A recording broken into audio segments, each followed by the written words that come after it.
100. Hold that number in your mind for a moment because it is going to do something to you before this teaching is over. 100 distinct things, teachings, corrections, invitations, warnings, promises, reversals, riddles, and revelations that came out of the mouth of a single man walking the dusty roads of a small and occupied province at the far edge of the Roman Empire. 100 separate doorways, each one opening onto a different room in the vast house of what it means to be alive, to be human, to be known by God, and to know Him in return. And yet, if you were raised in a church, or if you absorbed your sense of Jesus from the culture around you, from a handful of holidays and a few familiar verses stitched onto greeting cards and stained glass windows, the odds are overwhelming that you were handed only 10 of them. Maybe fewer. 10 teachings, worn smooth by repetition, polished down to their most comfortable and least demanding shape, and presented to you as though they were the whole of what He said. They were not the whole. They were the doorstep. And the reason so many people who genuinely love Jesus still feel, somewhere beneath the surface of their faith, a quiet and persistent sense that something is missing, a sense that there must be more to this than what they have been given, is that they are standing on the doorstep and have been told it is the entire house. They have circled the same 10 verses for years, decades, a lifetime, and they have wondered, in their more honest moments, why a faith built on the very words of the living God should ever feel thin, should ever feel repetitive, should ever leave them hungry. It is not because the words are thin. It is because they were only ever given the smallest fraction of them. I want to take you inside the house today.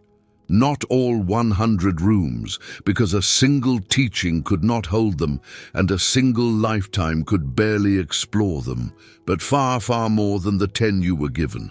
I want to show you the teachings that got left out.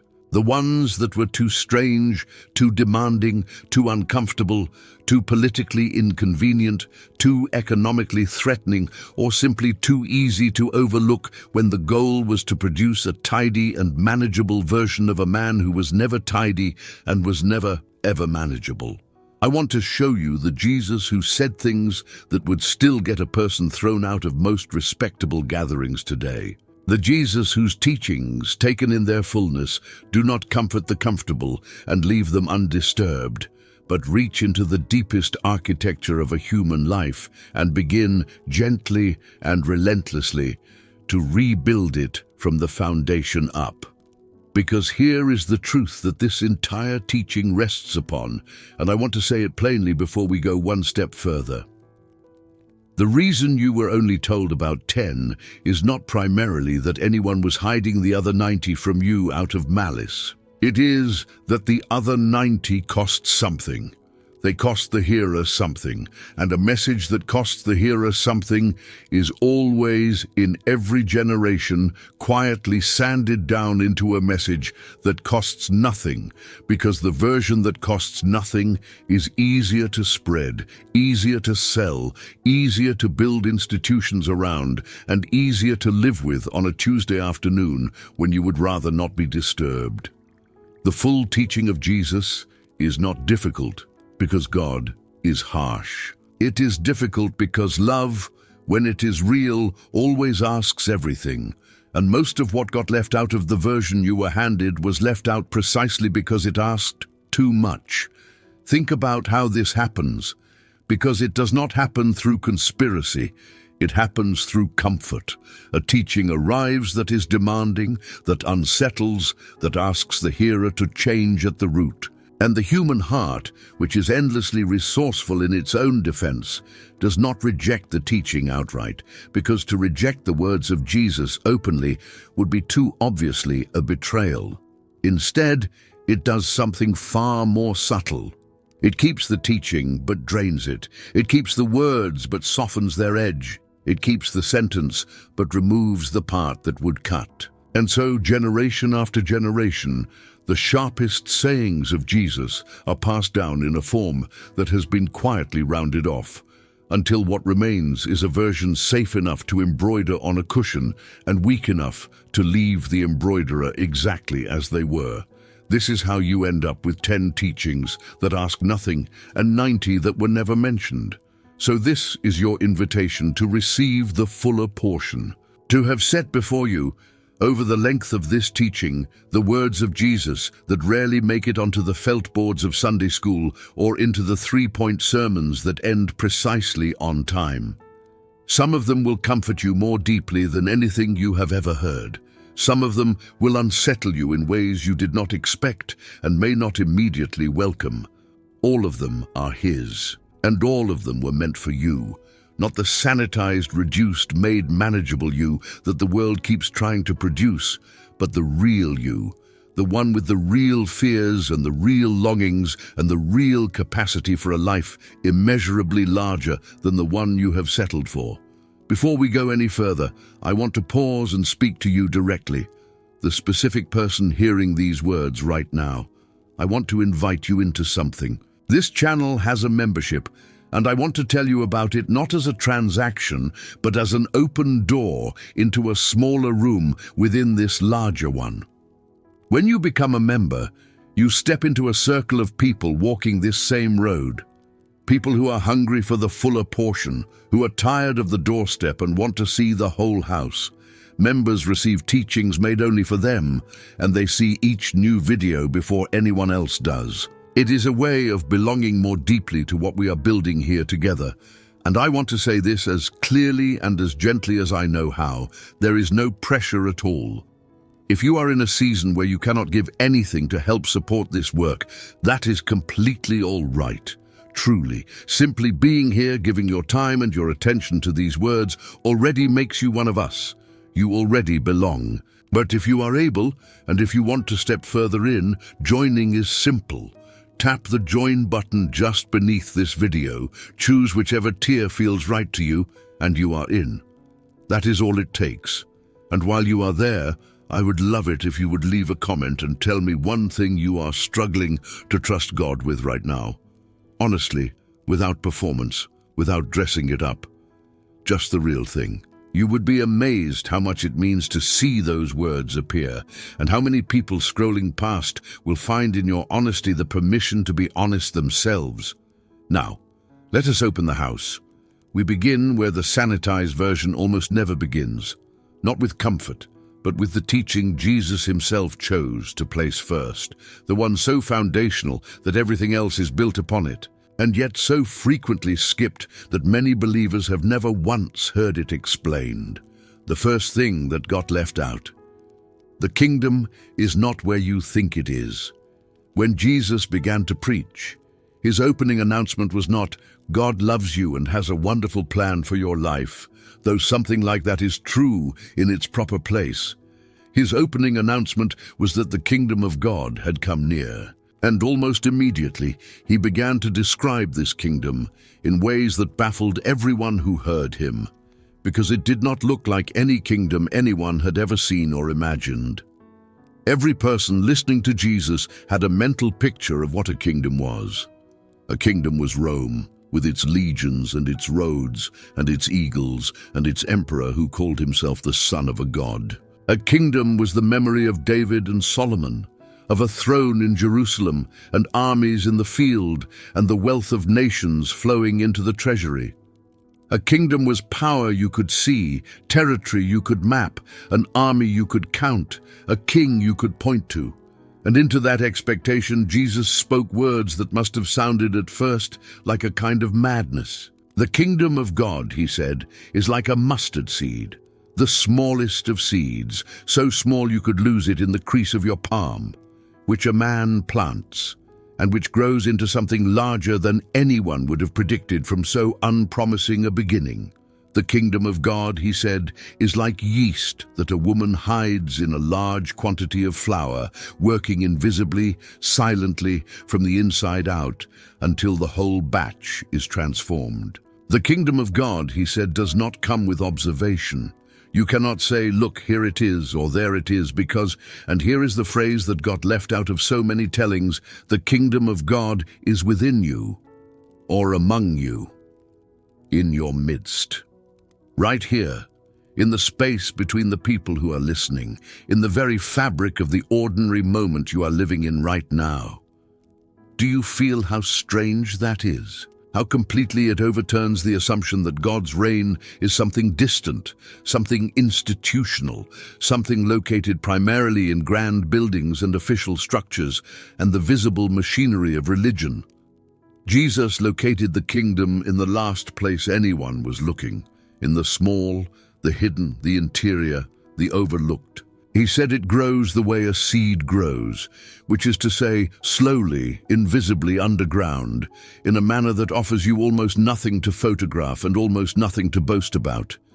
He said it spreads the way yeast spreads, which is to say, quietly, thoroughly, transformingly, without fanfare and without announcement, changing the whole substance of a thing from within, rather than conquering it from without. This teaching got left out, or reduced to a single memorized verse, stripped of its scandal, because it refuses to give us the kingdom we want. We want a kingdom we can see and measure and control. We want a kingdom with a scoreboard so that we can know whether we are winning. We want a God whose reign is obvious, whose power is visible, whose victories can be counted and displayed. And Jesus, patiently and repeatedly, keeps pointing us toward a kingdom that is almost embarrassingly humble in its outward form. A kingdom that begins in the size of a mustard seed. A kingdom that works like yeast worked into dough by the hands of a woman in an ordinary kitchen. A kingdom you will miss entirely if you are only looking for the grand and the impressive, because it is happening in the small and the hidden, and it is happening, he insists, right where you are. And this matters enormously for the anxious, exhausted, striving heart. Because if the kingdom of God comes in visible power, then your job is to build it, to force it, to make it happen through the strength of your effort and the impressiveness of your results. But if the kingdom of God comes like a seed and works like yeast, then your job is something else entirely. Your job is to receive it, to make room for it, to let it be planted in you and worked into you, and then to trust the slow and hidden process by which God grows what God has planted. You are not the architect of the kingdom, you are the soil. And there is an enormous rest available in that reframing, a rest that the visible, measurable, scoreboard version of religion can never give you, because the visible version will always leave you anxiously checking the score. Consider what this would mean if you truly believed it. So much of the exhaustion that settles into a person of faith comes from the unspoken conviction that the kingdom depends on them. That if they do not strive hard enough, build fast enough, produce impressively enough, then God's purposes will falter, and it will be their fault. This is a crushing weight, and it is not from God. The mustard seed does not strain to become a tree. The yeast does not agonize about whether it is working. The seed is planted and it grows, because that is what seeds do when they are placed in the ground. Your task is to be good ground, to receive the seed, to make room, and then to trust the mysterious and patient power of God to accomplish what only God can accomplish. The kingdom is not a burden laid on your shoulders. It is a life planted in your soil. And the difference between those two pictures is the difference between a faith that exhausts you and a faith that grows you. The teaching about anxiety that goes far deeper than "don't worry." You have probably heard at some point that Jesus said not to worry. It is one of the 10. It gets quoted often, usually in a tone that can come across as mildly scolding, as though anxiety were simply a failure of willpower that you could correct if you would only try a little harder to relax. But the teaching Jesus actually gave about anxiety is nothing like a scolding, and it goes so much deeper than "don't worry" that to reduce it to those two words is almost to lose it entirely. Look at how he actually approached it. He did not begin by commanding people to stop feeling anxious, which would be about as useful as commanding a drowning person to stop feeling like they are drowning. He began by directing their attention outward and upward, to the birds of the air. Consider them, he said. They do not sow or reap or gather into barns, and yet your heavenly Father feeds them. He pointed to the wildflowers scattered across the Galilean hillsides, the lilies of the field, which do not labor or spin, and yet he said, not even Solomon in all his glory was clothed like one of these. And then he asked the question that reframes the entire experience of anxiety. Are you not of more value than they? If God clothes the grass of the field, which is here today and thrown into the oven tomorrow, will he not much more clothe you? Notice what he is actually doing here, because it is far more sophisticated than a simple command to calm down. He is diagnosing anxiety at its root, and the root he identifies is not a lack of willpower. It is a lack of trust in the character of God. Anxiety, in the teaching of Jesus, is fundamentally a theological condition before it is an emotional one. It grows in the gap between what we believe about God's power and what we believe about God's care. Many people believe that God is powerful, that he could help if he wanted to, while secretly doubting that he is good, that he actually sees them, that he is genuinely attentive to the small and specific details of their particular life. And it is precisely in that gap between believing in God's power and doubting God's care that anxiety makes its home and builds its nest and settles in for the long winter of a restless life.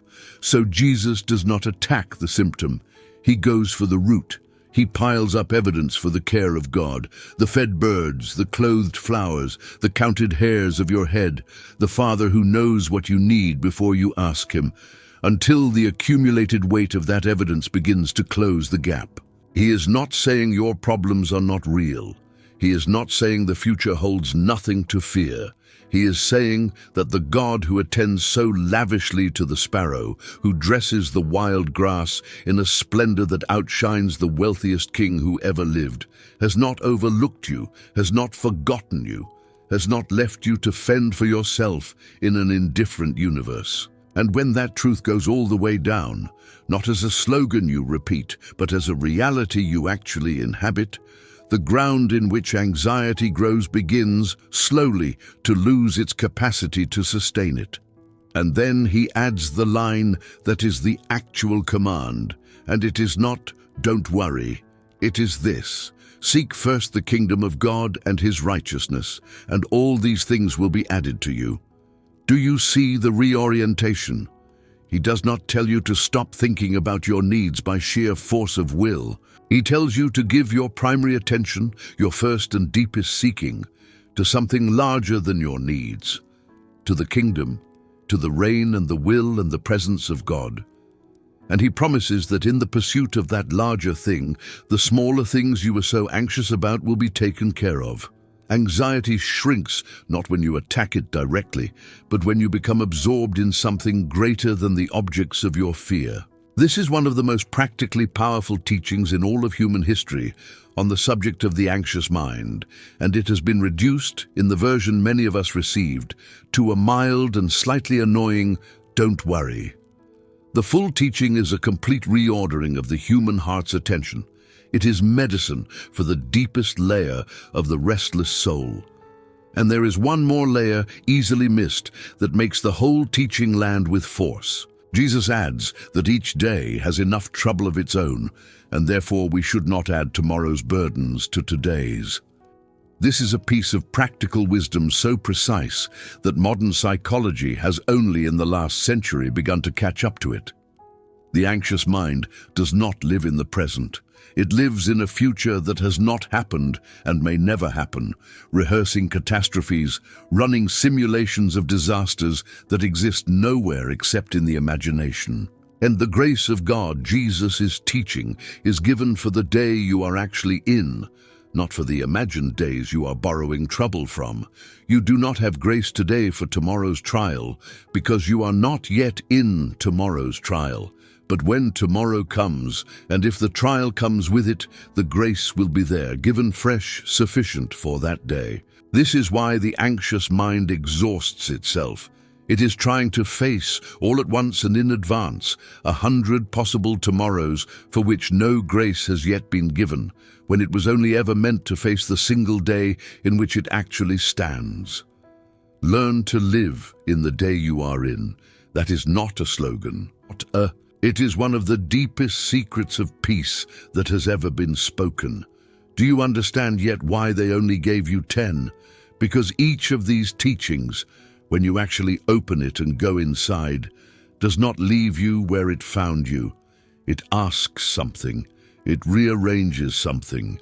The don't worry version asks nothing of you except a vague and impossible resolution to feel better.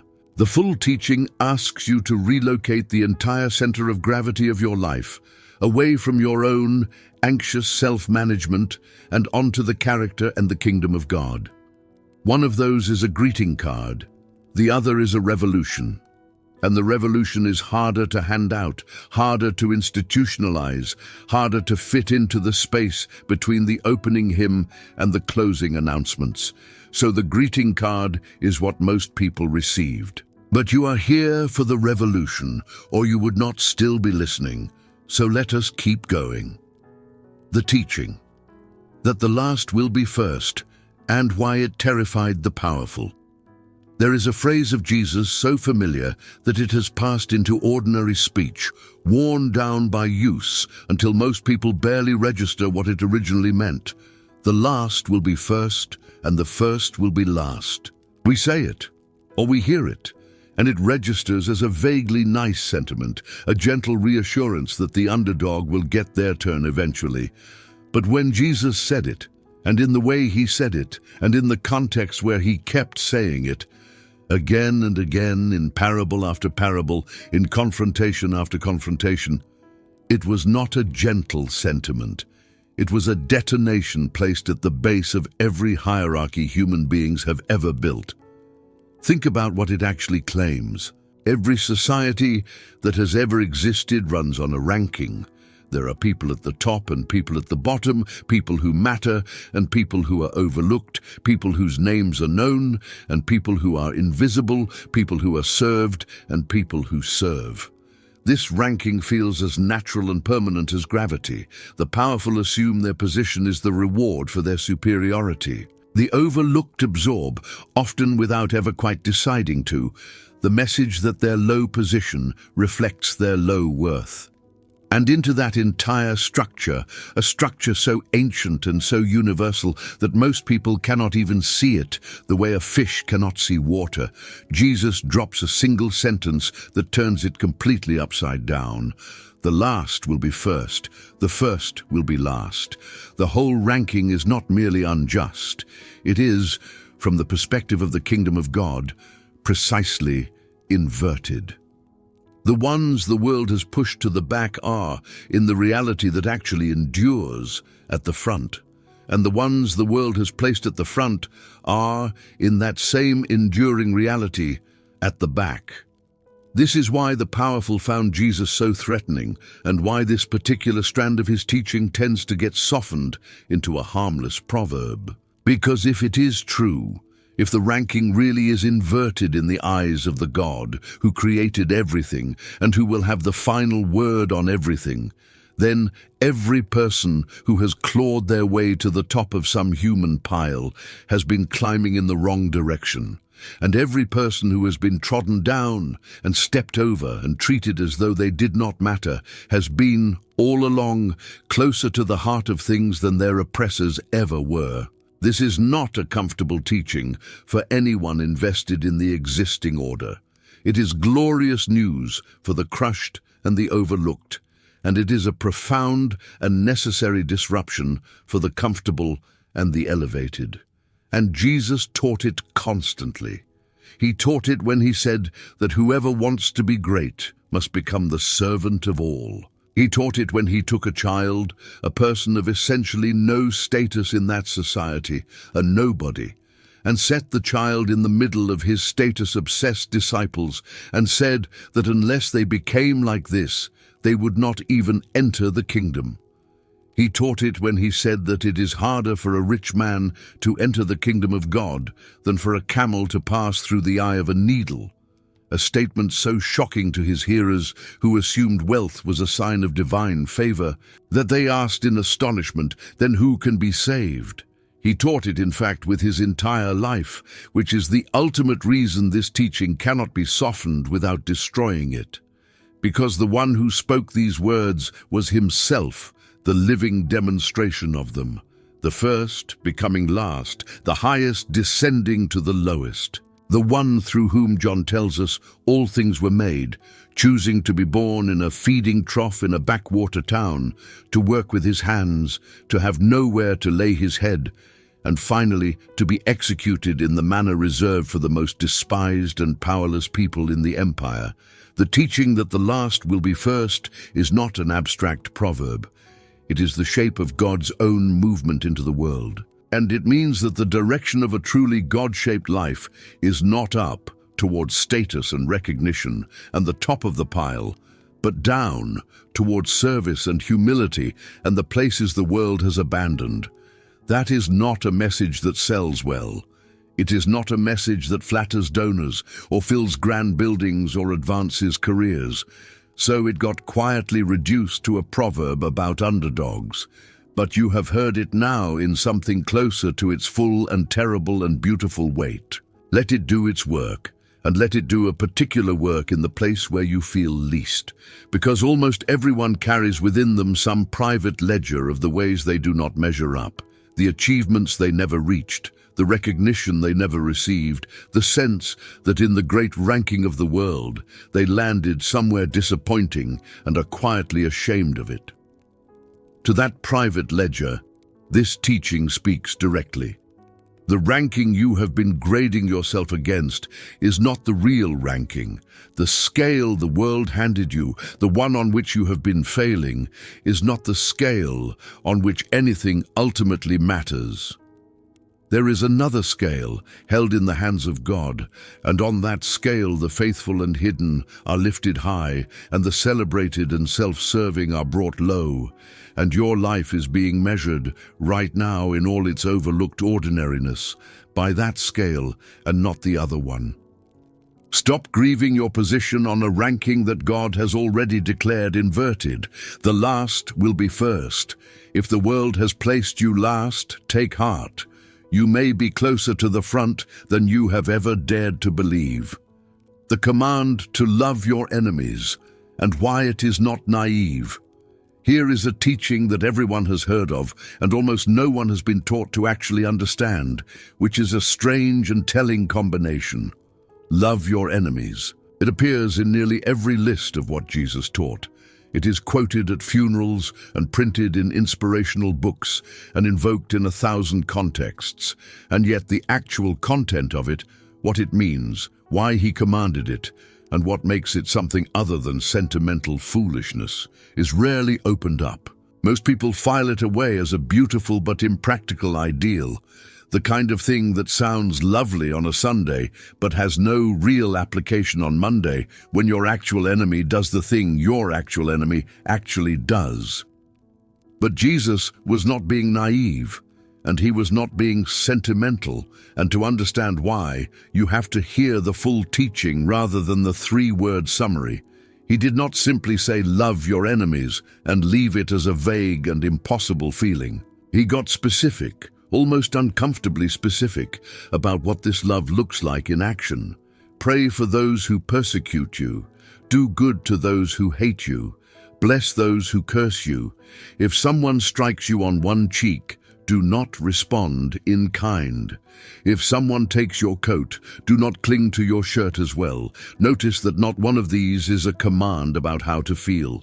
They are all commands about what to do. Jesus is not asking you to manufacture a warm, emotional glow toward the person who has wounded you, which would be impossible and would make the whole teaching a cruel demand. He is asking you to choose a set of actions toward that person that refuses to let their evil determine your behavior. He is asking you to break the chain, because that is what this teaching is actually about, when you look at it clearly. It's about breaking the chain of retaliation that has driven human misery since the beginning. The natural law of the human heart is reciprocity. You hurt me, I hurt you. You take from me, I take from you. You hate me, I hate you back. And the cycle turns and turns and never stops, and it consumes families and communities and entire nations across generations. Each act of vengeance justified by the one before it, the whole machine running on the fuel of returned harm. And Jesus, with a wisdom that is the very opposite of naive, identifies the only thing that can ever stop the machine. Someone, at some point, has to absorb the harm without passing it on. Someone has to refuse to add the next link to the chain. Someone has to love the enemy, not with sentiment, but with the concrete decision to do good where evil was done, and thereby break the cycle that would otherwise turn forever. And he gives a reason for this that is the deepest reason of all, and it is the part that almost never gets included. Do this, he says, so that you may be children of your Father in heaven, for he makes his sun rise on the evil and the good, and sends rain on the just and the unjust. Do you see what he is doing? He is grounding the command to love your enemies in the very nature of God. God does not withhold the sun from the wicked. God does not turn off the rain over the fields of the unjust. God's basic posture toward a rebellious world is not retaliation, but generosity. Sun and rain, provision and patience poured out on people who have done nothing to deserve it and much to forfeit it. And to love your enemy is to participate in that divine nature. It is to become, in the small theater of your own wounded life, a living image of the God who is kind to the ungrateful and the wicked. This is not naivety. This is the highest and hardest and most godlike thing a human being can do, and it got reduced to a nice phrase for funerals because in its full form it is nearly unbearable, and it demands of us the one thing the wounded human heart least wants to give, the refusal to return harm for harm, but it is the only thing that has ever healed the world, one broken chain at a time.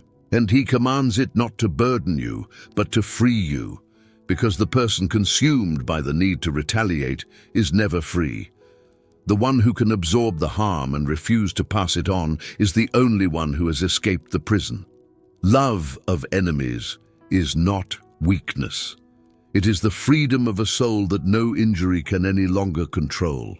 Sit for a moment with that word, freedom, because it is the key that unlocks the whole teaching. We imagine that loving our enemies means letting them win, means becoming a doormat, means surrendering something precious to a person who does not deserve it. But consider what hatred actually does to the one who holds it. The person you cannot forgive lives in your mind rent-free, occupying your thoughts, shaping your moods, dictating your reactions long after the original wound was inflicted. They wounded you once, and then, through your own unforgiveness, they go on wounding you every day because you keep the wound open, you keep the offense alive, you rehearse the injury and refresh the pain. The enemy who lives in your resentment has a power over you that no external enemy could ever achieve. And when Jesus commands you to love that enemy, to bless them, to pray for them, to do them good, he is not handing them a victory. He is prying their fingers off your throat. He is evicting them from the house of your mind. He is setting the prisoner free, and the prisoner, it turns out, was always you.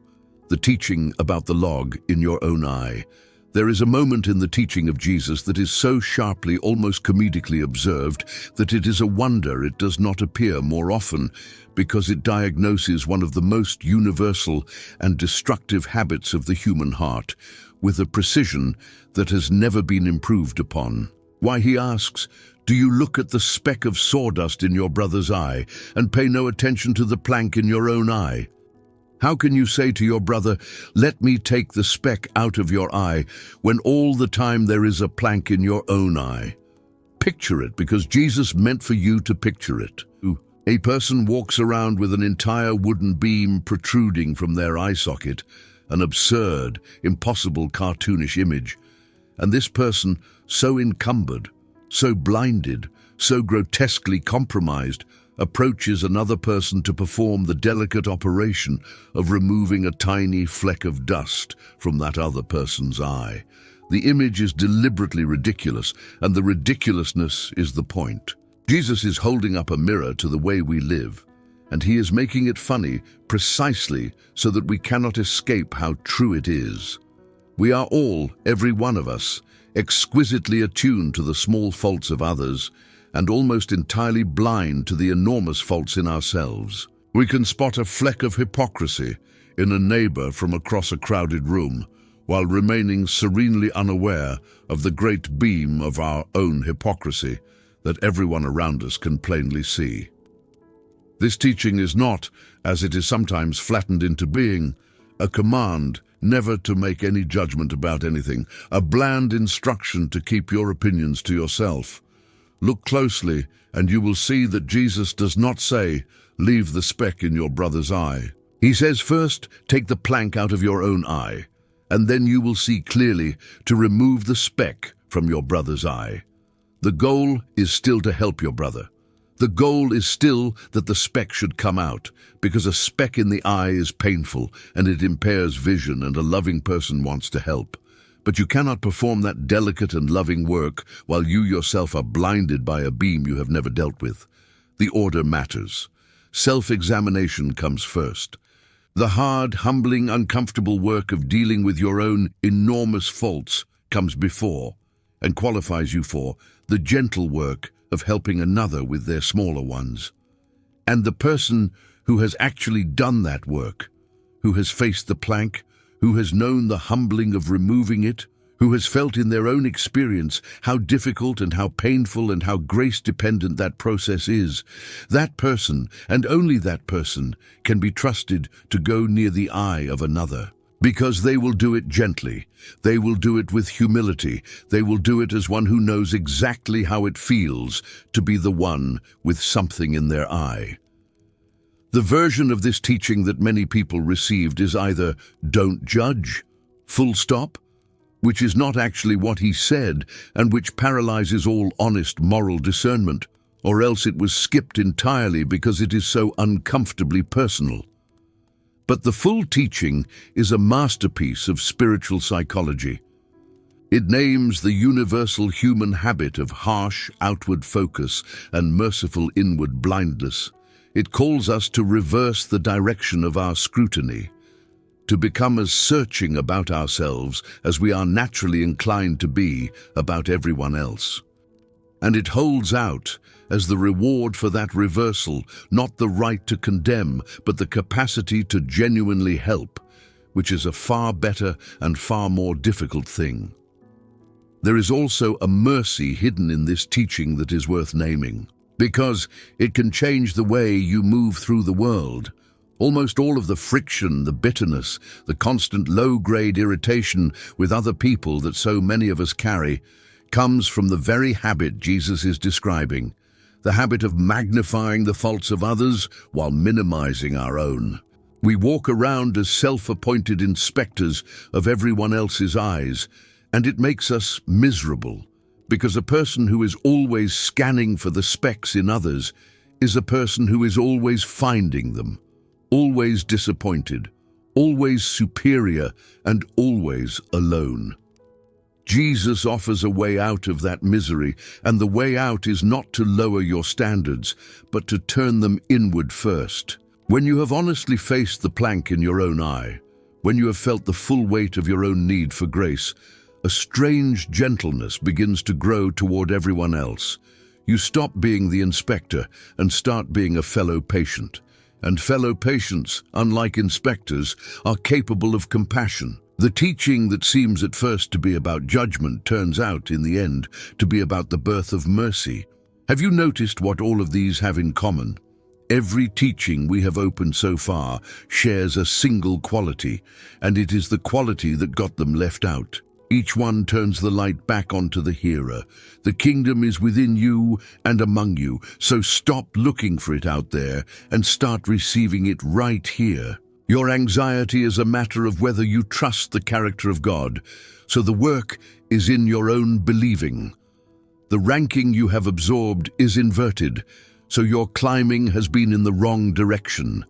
The enemy you want to retaliate against is the very arena where you are called to become like God, so the battle is with your own thirst for revenge. The faults you see so clearly in others are dwarfed by the ones you cannot see in yourself, so turn the scrutiny around. Every one of these teachings makes you the project. And a teaching that makes you the project is always harder to receive, harder to spread, and harder to build a comfortable religion around than a teaching that lets you remain a spectator. The 10 you were given tended to be the ones where you could remain a spectator. The 90 that got left out are, overwhelmingly, the ones where you become the point. Let us keep opening them. The teaching that you must lose your life to find it here is a saying of Jesus that is quoted often enough to be familiar and understood rarely enough to remain, for most people, a beautiful puzzle they have never actually solved. Whoever wants to save his life will lose it, but whoever loses his life for my sake will find it. It has the shape of a paradox, and because it has the shape of a paradox, many people admire it the way you might admire a clever riddle, and then move on without ever cracking it open. But Jesus was not offering a riddle for admiration.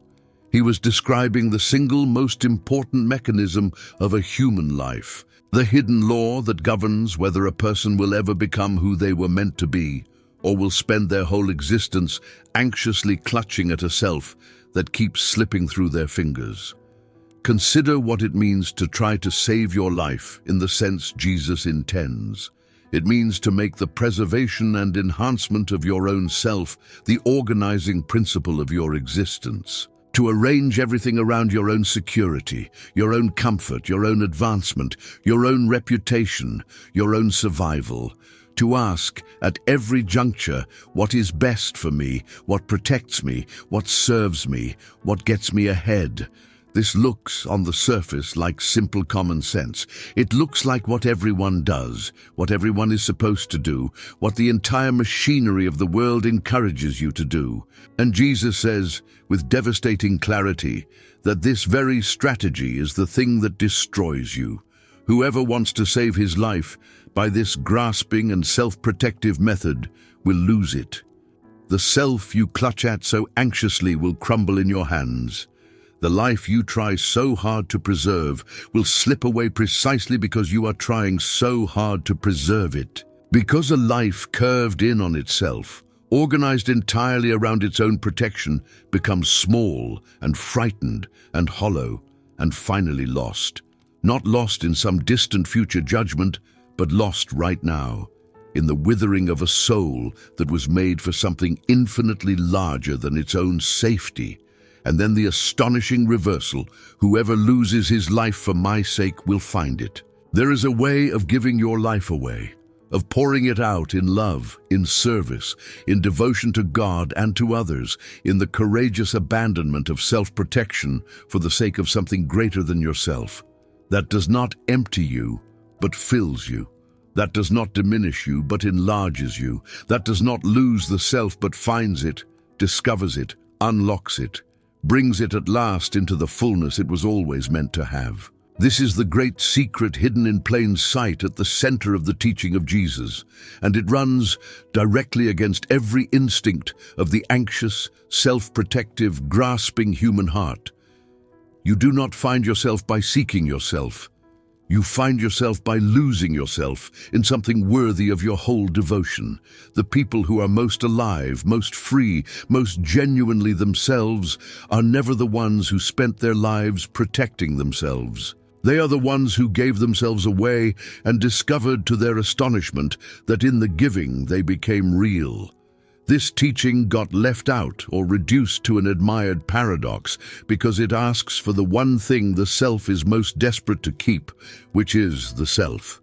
It asks you to loosen the grip. It asks you to stop the frantic project of self-preservation and self-advancement and self-securing that consumes so much of a human life, and to fall instead into the strange and terrifying and liberating logic of losing yourself into love. And it promises, on the authority of the one who himself lost his life and found it again on the third day, that this is not the road to death, but the only road to life. Everything in you that is anxious will resist this teaching, and everything in you that is deepest and truest will recognize when you finally hear it that it has been waiting for this all along. You have seen this law at work, even if you never named it. Think of the most self-absorbed person you know, the one whose every conversation returns to themselves, whose every decision is calculated for their own advantage, whose whole life orbits around the protection and promotion of their own ego. Are they happy? They are almost never happy. The relentless project of self keeps them anxious, comparing, defending, never satisfied, never at rest. And then think of the people you have known who seem to possess a strange and radiant freedom. A mother who poured herself out for her children without keeping score. A friend who gave without calculating the return. A servant of others who seemed to have forgotten to worry about themselves. There was a lightness to them, a fullness, a life that the self-absorbed never touch. That is the law of Jesus operating in plain sight. The grasping lose, the giving find, and you have watched it prove itself over and over in every life you have ever observed closely, including, if you are honest, your own. The teaching that God runs toward the returning sinner. Perhaps you have heard the story of the prodigal son. It is one that occasionally survives into the abbreviated versions, though even when it survives, it is usually told with its most shocking element carefully removed. So let me tell it to you with the shocking element restored, because the whole meaning lives precisely in the part that gets left out. A man had 2 sons. The younger came to his father and asked for his share of the inheritance, which in that culture was a request so offensive it was very nearly a wish for the father's death, a declaration that the son valued his father's money more than his father's life, and the father astonishingly gave it to him. The son took the money, traveled to a distant country, and squandered everything in wild and reckless living until he had nothing left. A famine struck. He found himself feeding pigs, an image of degradation, almost impossible to overstate for a Jewish audience for whom pigs were unclean, and so hungry that he longed to eat the pods he was feeding to the animals.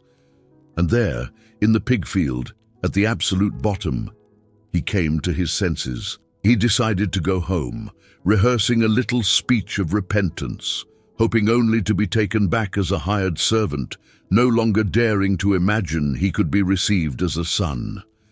Now here is the element that gets removed, the detail that carries the entire weight of the teaching. The son is still a long way off. He is still on the road, still rehearsing his speech, still uncertain of his reception, still braced for rejection. And the father sees him, which means the father was watching. The father was looking down that road, scanning the horizon day after day for the return of a son who had wished him dead and wasted his living.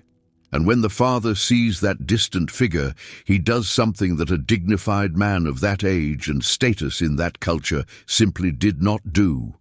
He runs. He picks up his robes and he runs down the road toward his ruined, disgraced, still far-off son. And before the boy can even finish the little speech he has prepared, the father throws his arms around him and kisses him and calls for the best robe and a ring and sandals and a feast, because this son of mine was dead and is alive again, was lost and is found. Do you understand what Jesus is doing with this image? He is showing us the actual heart of God toward the returning sinner, and it is not the heart most people, in their fear, imagine God to have. The God most people carry in their chests is a God who waits with folded arms and a cold expression for the sinner to crawl back and grovel sufficiently before being grudgingly, conditionally readmitted on probation. Jesus obliterates that image. The God he reveals does not wait with folded arms. He watches the road. He runs. He runs while you are still a long way off, while you are still rehearsing your inadequate speech, while you are still braced for the rejection you assume you deserve. He does not wait for you to arrive and prove your repentance and earn your way back. He covers the distance himself. And the celebration is not a grudging readmission, but an explosion of joy, a feast, a restoration to full sonship, because the thing that was lost has come home. This is one of the most emotionally overwhelming teachings in all of human history, and the fact that its central image, the running father, so often gets softened or skipped is a tragedy, because it is precisely that image that so many wounded and fearful people most desperately need. If you have ever believed, somewhere beneath your conscious faith, that God is disappointed in you, that God is reluctant, that God receives you back with a sigh and keeps a ledger of your failures and holds you at arm's length until you have suffered enough to prove your remorse, then this teaching is aimed directly at that wound. God runs. He is not reluctant. He is not cold. He is not keeping the distance you are so afraid he is keeping. He's already on the road, already moving toward you, already closing the gap you thought you had to close alone. Turn toward home, and you will find that he was watching for you the entire time. And do not miss the older brother, because Jesus did not leave him out, though we so often do. There was a second son in that story, the one who stayed home, who did everything right, who never squandered a thing. And when the feast began for his returning brother, he stood outside in the field, seething, refusing to go in, angry that his father would lavish such joy on a son who had wasted everything while he, the faithful one, had never been thrown so much as a party. And the father came out to him too. That is the detail that completes the teaching. The father who runs down the road toward the wayward son also comes out into the field toward the resentful one, because there are two ways to be lost. There is the obvious way of the younger son, lost in a distant country of reckless sin. And there is the hidden way of the older son, lost in the near country of dutiful resentment, standing in his own father's field with a heart cold as stone, a slave in his own home when he could have been a son. And to both of them, the lost in sin and the lost in duty, the Father comes out. He does not wait for either of them to come in on their own. He goes out to both. Whichever son you are today, and most of us are one or the other, and many of us are both by turns, the Father is already coming out to where you are standing. The teaching that the Sabbath was made for you, not you for the Sabbath. Here is a teaching that reveals something about the very heart of God's intentions toward human beings. And it tends to get lost because it emerged out of a controversy that seems, on the surface, remote from modern life. Jesus and his disciples were walking through grain fields on the Sabbath, and the disciples, being hungry, began to pick heads of grain and eat them. The religious authorities pounced. This was work, they said. This violated the Sabbath. And Jesus responded with a sentence that reaches far beyond the specific dispute and lands directly on the question of what all of God's commands are ultimately for. The Sabbath, he said, was made for man, not man for the Sabbath. Sit with the reversal contained in that sentence, because it is enormous.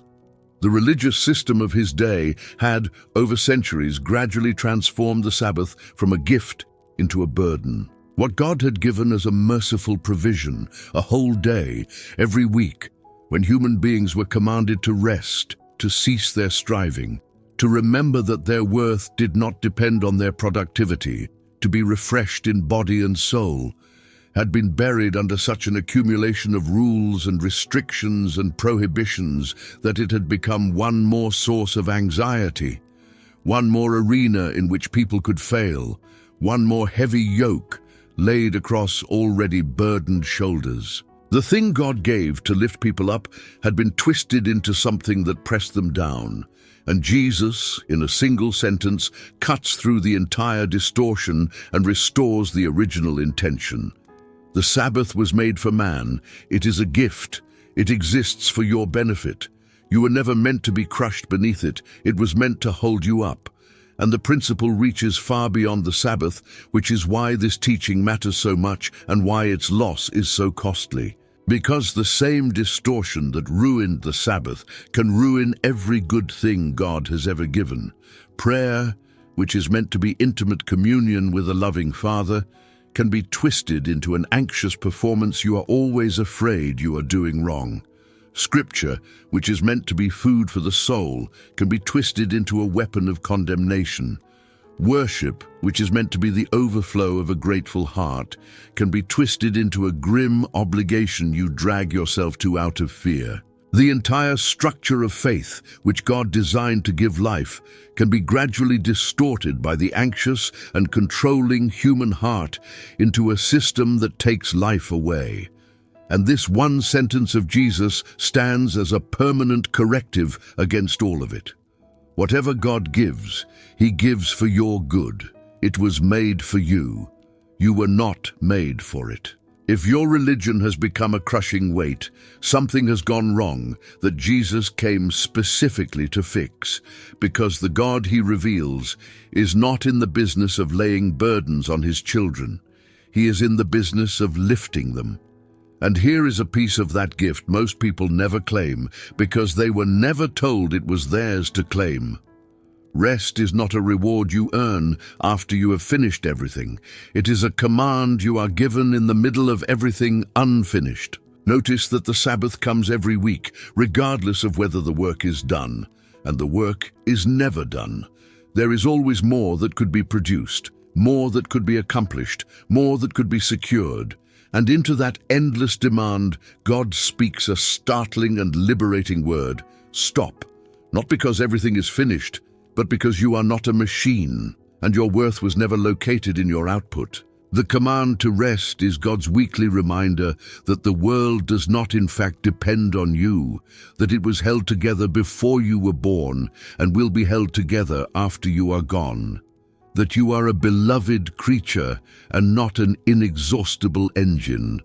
To rest is to preach that truth to your own anxious heart with your body. It is to lie down in the middle of the unfinished and declare, by the very act of ceasing, that God is God and you are not, and that this is the best news you will ever hear. The teaching about the two debtors, and why the forgiven love more. There is a scene that rarely makes it into the abbreviated tellings, and yet it contains one of the most penetrating insights into the human heart that Jesus ever offered. He was dining at the house of a respectable religious man, a Pharisee named Simon, and into this respectable gathering came a woman of the city, a woman with a reputation, the kind of woman whose very presence in such a house was a scandal. She came to Jesus, and she wept, and her tears fell on his feet, and she wiped them with her hair and anointed them with expensive perfume. In an outpouring of emotion so extravagant and so uninhibited that it made everyone in the room deeply uncomfortable. And Simon the Pharisee thought to himself with cold contempt that if this Jesus were really a prophet, he would know what kind of woman was touching him. Jesus, knowing his thoughts, told him a small story. Two people owed money to a moneylender. One owed a huge sum, the other a small one. Neither could pay, and the moneylender forgave them both. Now Jesus asked, which of them will love him more? Simon, somewhat grudgingly, gave the obvious answer, the one who was forgiven more. And Jesus, having led him into his own conclusion, turned it like a key. You are right, he said. And then he drew the devastating comparison. This woman whom you despise has shown me overwhelming love, the tears, the perfume, the humility, because she knows how much she has been forgiven. And you, Simon, who showed me none of these things, who did not even offer me the basic courtesies of a host, love little, because you imagine you have been forgiven little. Here is the insight. And it turns the entire respectable religious world upside down. The capacity to love God extravagantly is directly proportional to your awareness of how much you have been forgiven. The people who love God most are not the ones who have sinned least. They are the ones who are most aware of the depth of their own need for mercy and of the immensity of the mercy they have received. And this means that a certain kind of respectable religiosity, the kind that keeps the rules, avoids the scandalous sins, and quietly congratulates itself on not being like the woman weeping on the floor, is actually a profound spiritual disadvantage. Because the person who believes they have been forgiven little will love little. Their heart remains cool, correct, controlled, and closed, while the person who knows the true extent of their own brokenness, who has felt the full weight of what they needed to be forgiven for, is thrown open by gratitude into an extravagant love that the respectable person cannot even comprehend and can only stand back and judge. This teaching got left out because it flatters no one who is comfortable. It suggests that our respectability may be the very thing keeping us at a cool distance from God. It suggests that the people we look down on may be closer to the heart of things than we are, precisely because they have no illusions about their need. And it invites all of us, respectable and scandalous alike, to stop measuring ourselves against each other and to face instead the true depth of our own need for mercy, because it is only there, in the honest recognition of how much we have been forgiven, that the heart is finally thrown open into the kind of love God has been waiting for us to feel. If your love for God has grown cool, the problem is almost never that you have been forgiven too little. It is that you have forgotten how much you have been forgiven. The cure for a cold heart is not to try harder to feel warmth. It is to go back and look, honestly and without flinching, at the true depth of the pit from which you were lifted, and to let the sighs of the rescue reignite the sighs of the love. The teaching that you cannot serve two masters, you cannot serve both God and money. It is one of the more familiar sayings, and yet familiarity has dulled its edge until most people hear it as a mild caution against greed rather than the absolute, uncompromising declaration it actually is. Jesus did not say it is difficult to serve both God and money. He did not say you should be careful about serving both God and money. He said you cannot. It is not possible. You will, in the end, love the one and hate the other, or be devoted to the one and despise the other. There is no arrangement, no clever compromise, no balanced portfolio of divided loyalty in which both can occupy the throne of your life at once. One of them will rule. The only question is which. Why did he speak with such absolute finality? Because he understood something about the human heart that we are endlessly reluctant to admit. That money is not merely a neutral tool, a convenient medium of exchange, but a rival God with a genuine claim to worship, a power that presents itself as the answer to every fear and the key to every security. Money promises what only God can actually give. It promises safety. If you have enough, nothing can touch you. It promises freedom. If you have enough, you can do whatever you want. It promises worth. If you have enough, you must be someone who matters. It promises a future secured against every uncertainty. And these promises exert a gravitational pull on the human heart so powerful that most people organize their entire lives around the accumulation of the thing that makes the promises, without ever consciously deciding to worship it. That is what makes it a master. Not the paper, not the numbers in an account, but the deep orientation of the heart toward money as the source of the security and the significance that God alone can truly provide. And so the choice Jesus lays before every person is not a choice between having money and not having money.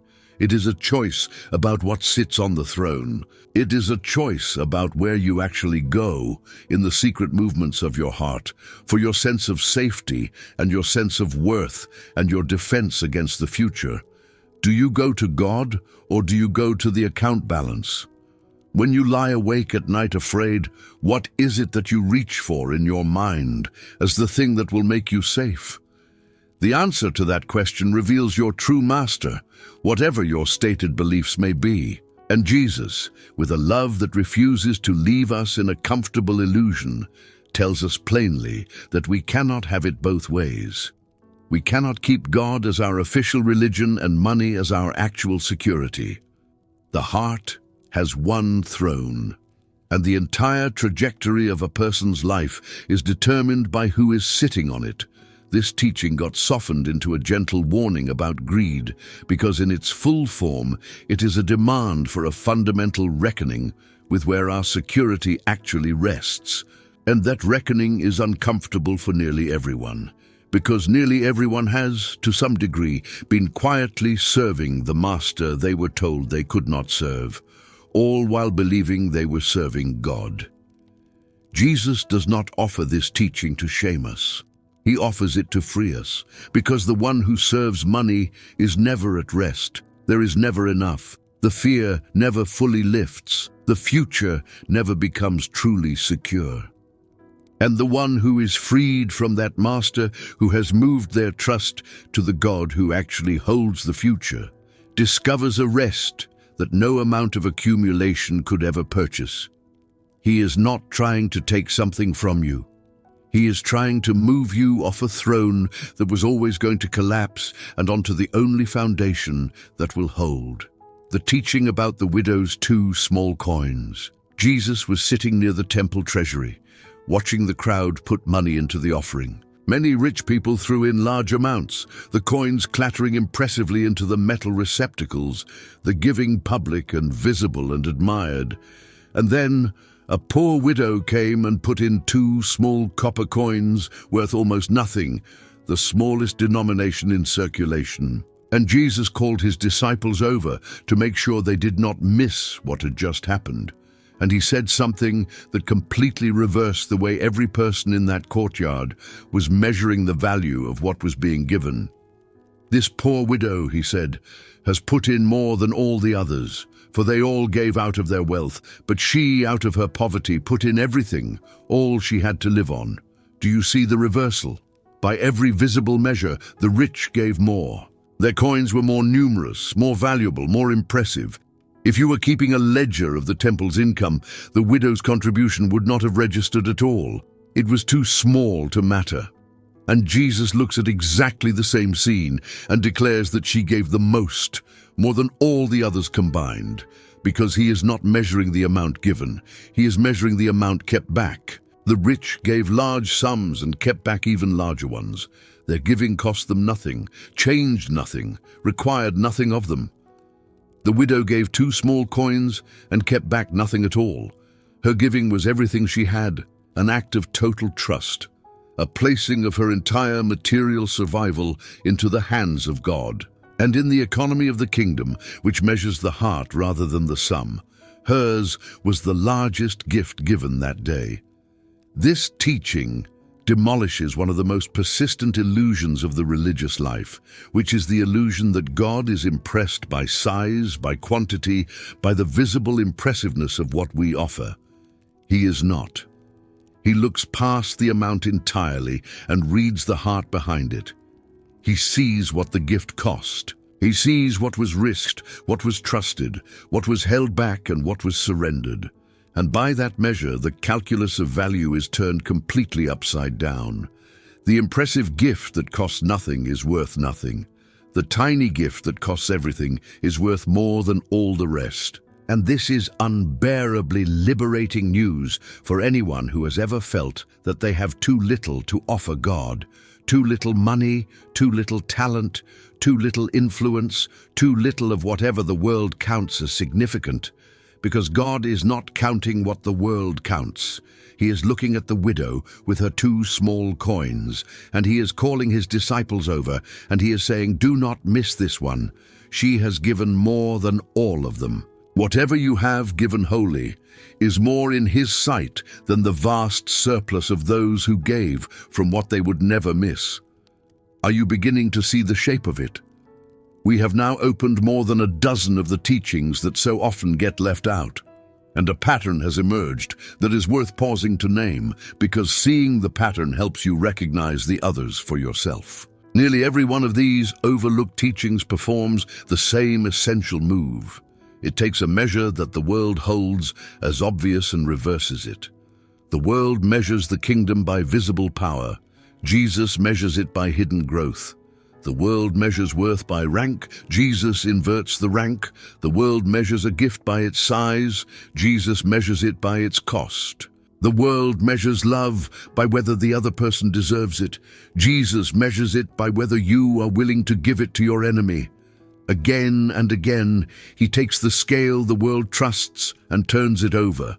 And on the reversed scale, everything looks different. The last are first, the poor widow gives most, the forgiven sinner loves more, the one who loses his life finds it.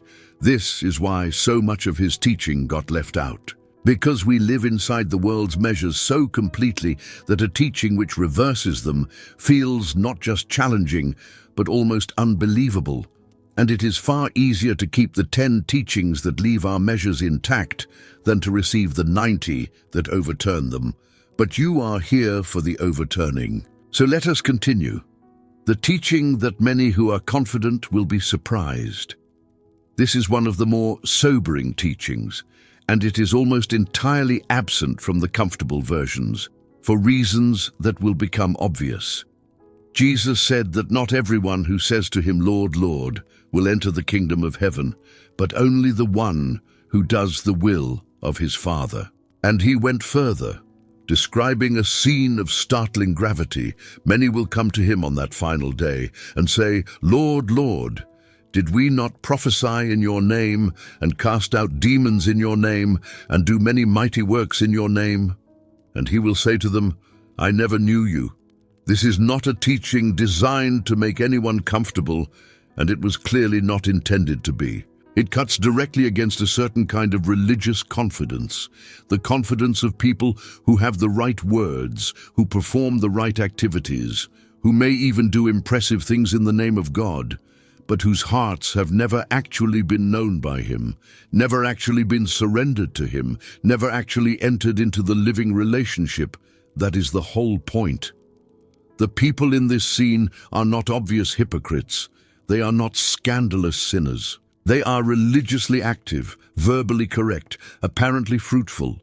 They say the right name, they do things in that name, and still he says, "I never knew you," which means the thing that matters is not the words or the activities or even the apparent results, but whether there was ever a real relationship, whether he knew them and they knew him, in the deep and personal and transforming sense that no amount of religious performance can substitute for. Why does this sobering teaching matter so much? And why is its absence from the comfortable versions so costly? Because it guards against the single most dangerous condition of the religious soul, which is the condition of false assurance, of believing yourself to be secure on the basis of external religious markers, while the internal reality of relationship with God has quietly never come into being. It is entirely possible, Jesus warns, to be busy in religion and unknown by God. It is possible to have all the right vocabulary and all the right activities, and to have missed the one thing that was ever actually being asked of you, which is not performance but relationship, not saying "Lord, Lord," but actually being known by him, and actually doing the will of the Father from a heart that has been made new. This teaching is a mercy, though it does not feel like one, because it comes now, while there is still time to respond to it, while you can still stop and ask the searching question of whether your faith is a matter of external markers or of a heart actually known by God. It got left out because it disturbs the false peace of religious confidence. But that false peace is precisely the thing most worth disturbing, because it is the peace that leads, unexamined, to the most terrible surprise of all. Better to be disturbed now and to seek the reality than to be surprised then when the seeking is over. And notice the tender word buried in the terror of it: "Knew. I never knew you." The tragedy Jesus describes is not primarily a failure of performance, but a failure of relationship. He does not say, You did not work hard enough, or you did not achieve enough, or your results were insufficient. He says, in effect, we were never actually close. There was activity but no intimacy, service but no friendship, a great deal done for him but very little shared with him. And this reframes the whole of the spiritual life. The point was never to accumulate a resume of religious accomplishment to present to God as evidence of your worth. The point was to know him and be known by him, to walk with him in the daily and ordinary intimacy of a real relationship. If you have been exhausting yourself building a religious resume, this teaching offers you the most freeing possible redirection. Put it down. He is not asking for your accomplishments. He is asking for you. Come and be known. The teaching about the narrow gate.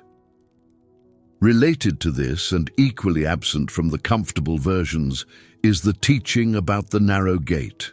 Enter through the narrow gate, Jesus said, for wide is the gate, and broad is the road that leads to destruction, and many enter through it. But small is the gate, and narrow is the road that leads to life, and only a few find it.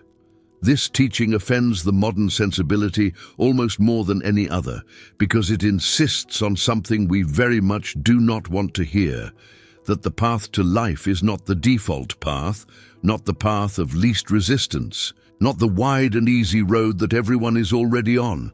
It is narrow, it requires intention, it requires choosing against the current, against the crowd, against the broad and comfortable way that the majority travels without ever questioning where it leads. And this is difficult for us, not because it is unclear, but because it is exclusive in a way our age has been trained to reject.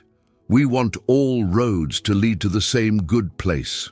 We want the wide and easy way to be just as valid as the narrow and difficult one.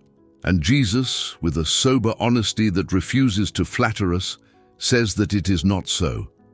There is a way that leads to life, and it is not the way most people are traveling, and finding it requires the deliberate choice to enter through a gate that is narrow enough that you cannot bring with you all the baggage the broad road lets you carry. But notice what the narrowness actually is, because this is where the teaching, rightly understood, turns from threat to invitation. The gate is narrow, not because God is stingy with life, not because he wants to keep people out, but because entering it requires you to set down the very things that are weighing you down. You cannot bring your self-sufficiency through a narrow gate. You cannot bring your pride, your need to be your own master, your grasping accumulation, your comfortable illusions. The narrowness is not cruelty, it is the specific shape of surrender. It is narrow the way the birth canal is narrow, a tight and difficult passage that opens onto life. And the reason few find it is not that God has hidden it maliciously, but that most people are unwilling to set down what the gate requires them to set down, preferring the broad road precisely because on the broad road they can keep everything, change nothing, and travel comfortably in the company of the crowd. Jesus tells us the truth about this because he loves us too much to let us drift unquestioning down a road whose destination we have never seriously considered. The narrow gate is a hard teaching, but it is hard the way all real love is hard. It tells you the truth you need rather than the comfort you want. And it does so precisely so that you might find the life that the easy road can never reach. The teaching that the heart is the real battlefield. One of the most radical things Jesus ever did was to relocate the entire drama of morality from the outside of a person to the inside. The religious system of his day, like every religious and moral system human beings have ever built, focused primarily on external behavior. Did you do the forbidden act or not? Did you commit the murder, the adultery, the theft? Morality was a matter of the visible deed, and Jesus took that entire framework and drove it inward with a series of statements that must have stunned his hearers. You have heard that it was said, "Do not murder." But I tell you that anyone who is angry with his brother will be subject to judgment. You have heard that it was said, 'Do not commit adultery.' But I tell you that anyone who looks at another with lust has already committed adultery in his heart." Do you feel the seismic shift? Jesus is saying that the real action, the real morality, the real battlefield of a human life is not primarily the external deed, but the internal condition of the heart from which the deed proceeds. The murder begins long before the blow is struck, in the nursed anger, the cultivated contempt, the quiet wish that the other person did not exist.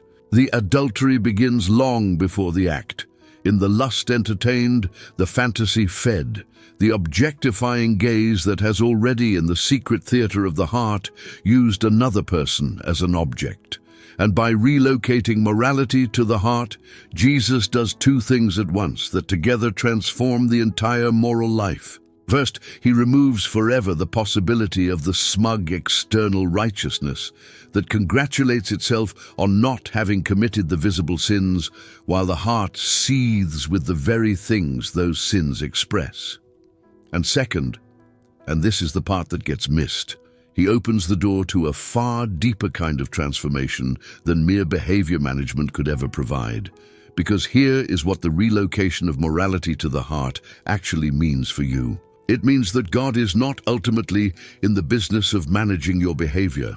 He is in the business of transforming your heart.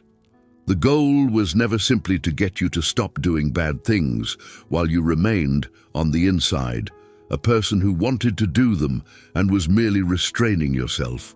The goal is a new heart, a heart from which the anger and the lust and the contempt and the greed no longer flow, because the inner source of them has been healed. This is infinitely more demanding than external rule-keeping, because you cannot manage your way into it. You cannot simply decide to stop wanting what you want. And it is also infinitely more hopeful, because it means that God is not asking you merely to perform righteousness through gritted teeth for the rest of your life. He is offering to change what you are at the source, so that righteousness begins to flow from a transformed nature rather than being extracted from an unwilling one. The battlefield is the heart, and the good news buried in that hard truth is that the heart is exactly what God has come to renew. The teaching about becoming like a child. The disciples once came to Jesus with a question that reveals everything about the water they were swimming in. Who, they asked, is the greatest in the kingdom of heaven? They wanted a ranking. They wanted to know where they stood, who was ahead, who was the most important. And Jesus, instead of answering with a name or a set of qualifications, called a little child to him and placed the child in the middle of them and said, "Truly, I tell you, unless you change and become like little children, you will never enter the kingdom of heaven. Whoever takes the lowly position of this child is the greatest in the kingdom of heaven." To understand the force of this, you have to understand that in the ancient world, children had no status whatsoever. They were not sentimentalized the way modern culture sentimentalizes childhood. A child was a person of no power, no achievement, no rights, no standing. A dependent, a nobody, someone at the very bottom of the social order. So when Jesus took a child and set it in the middle of these status-hungry men who wanted to know who was greatest, he was making a deliberate and shocking point. The very thing you are competing to escape, lowliness, dependence, insignificance in the eyes of the world, is the very thing you must become in order to enter the kingdom at all. The whole direction of your striving is backwards. You are trying to become great, to climb, to accumulate the markers of importance. And I am telling you that the door into the kingdom is shaped in such a way that only the small can pass through it. But there is a tenderness in this teaching alongside its challenge, and the tenderness is essential. What is it about a child that Jesus is pointing to? It is not innocence in some sentimental sense, and it is not ignorance. It is dependence. A small child does not earn its place in the family. It does not achieve its way into being loved. It simply receives food, shelter, care, love as a gift it did not merit and could not have provided for itself. A child trusts. A child rests in the provision of a parent without anxiety about whether it has done enough to deserve that provision. And this, Jesus says, is the posture of the kingdom, not the anxious striving of the adult who must earn everything and prove everything and secure everything, but the restful receiving of the child who simply trusts that it is held. To become like a child is to lay down the exhausting project of earning your way and to receive the kingdom as what it always was, a gift given by a father to those who are willing to stop striving and simply hold out their hands. For the weary adult who has spent a lifetime trying to earn a place, this is not a demotion. It is a homecoming. The teaching that he came for the sick, not the healthy. When the religious authorities criticized Jesus for eating with tax collectors and sinners, for spending his time with the disreputable, the compromised, the morally scandalous, he gave an answer that defines his entire mission with a single sharp image. It is not the healthy who need a doctor, he said, but the sick. I have not come to call the righteous, but sinners. There is a terrible irony buried in this teaching, and it is the irony that makes it so easily lost on exactly the people who most need to hear it. Jesus is saying that he came for the sick, for those who know they are sick, who feel their need, who are aware of their brokenness and their failure and their desperate requirement for a physician. And the tragedy is that the people who criticized him, the respectable religious authorities, were just as sick as the tax collectors and sinners they despised. But they did not know it. They believed themselves to be healthy. And a sick person who believes themselves healthy will never seek the doctor, will never receive the cure, will remain sick precisely because they are convinced they have no need. Their imagined health is the very thing that keeps them from the healing they actually require. This is why Jesus spent his time where he spent it. Not because he approved of sin, but because the people crushed under the weight of their sin, the people who knew they were sick, were the ones capable of receiving what he came to give. And the people who imagined themselves righteous, who had no felt sense of their own need, were closed to him by the very self-image they were so proud of. This teaching contains an urgent and personal question for every one of us. Which are you? Do you come to God as the sick come to the doctor, aware of your need, holding out your brokenness, asking to be healed? Or do you come as one of the healthy, secure in your own righteousness, offering God your respectability and secretly believing you do not require much from him? Because the whole of the gospel is available to the first person and almost entirely closed to the second, not because God withholds it from the respectable, but because the respectable, imagining themselves well, never actually reach out for the cure. The door is open, but only those who know they are sick will walk through it. Blessed, then, is the person who has stopped pretending to be healthy. Their honesty about their sickness is the very thing that qualifies them for the healing. The teaching about forgiving, 70 times 7. Peter, perhaps feeling rather generous, came to Jesus with a question about the limits of forgiveness. Lord, he asked, how many times shall I forgive my brother when he sins against me?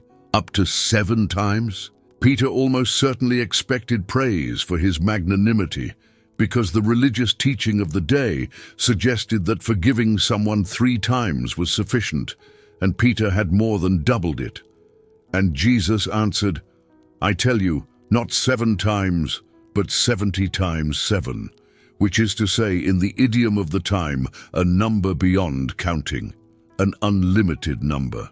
Stop keeping the ledger altogether. And then, to make sure the teaching landed with full weight, Jesus told a story that reveals why forgiveness must be unlimited.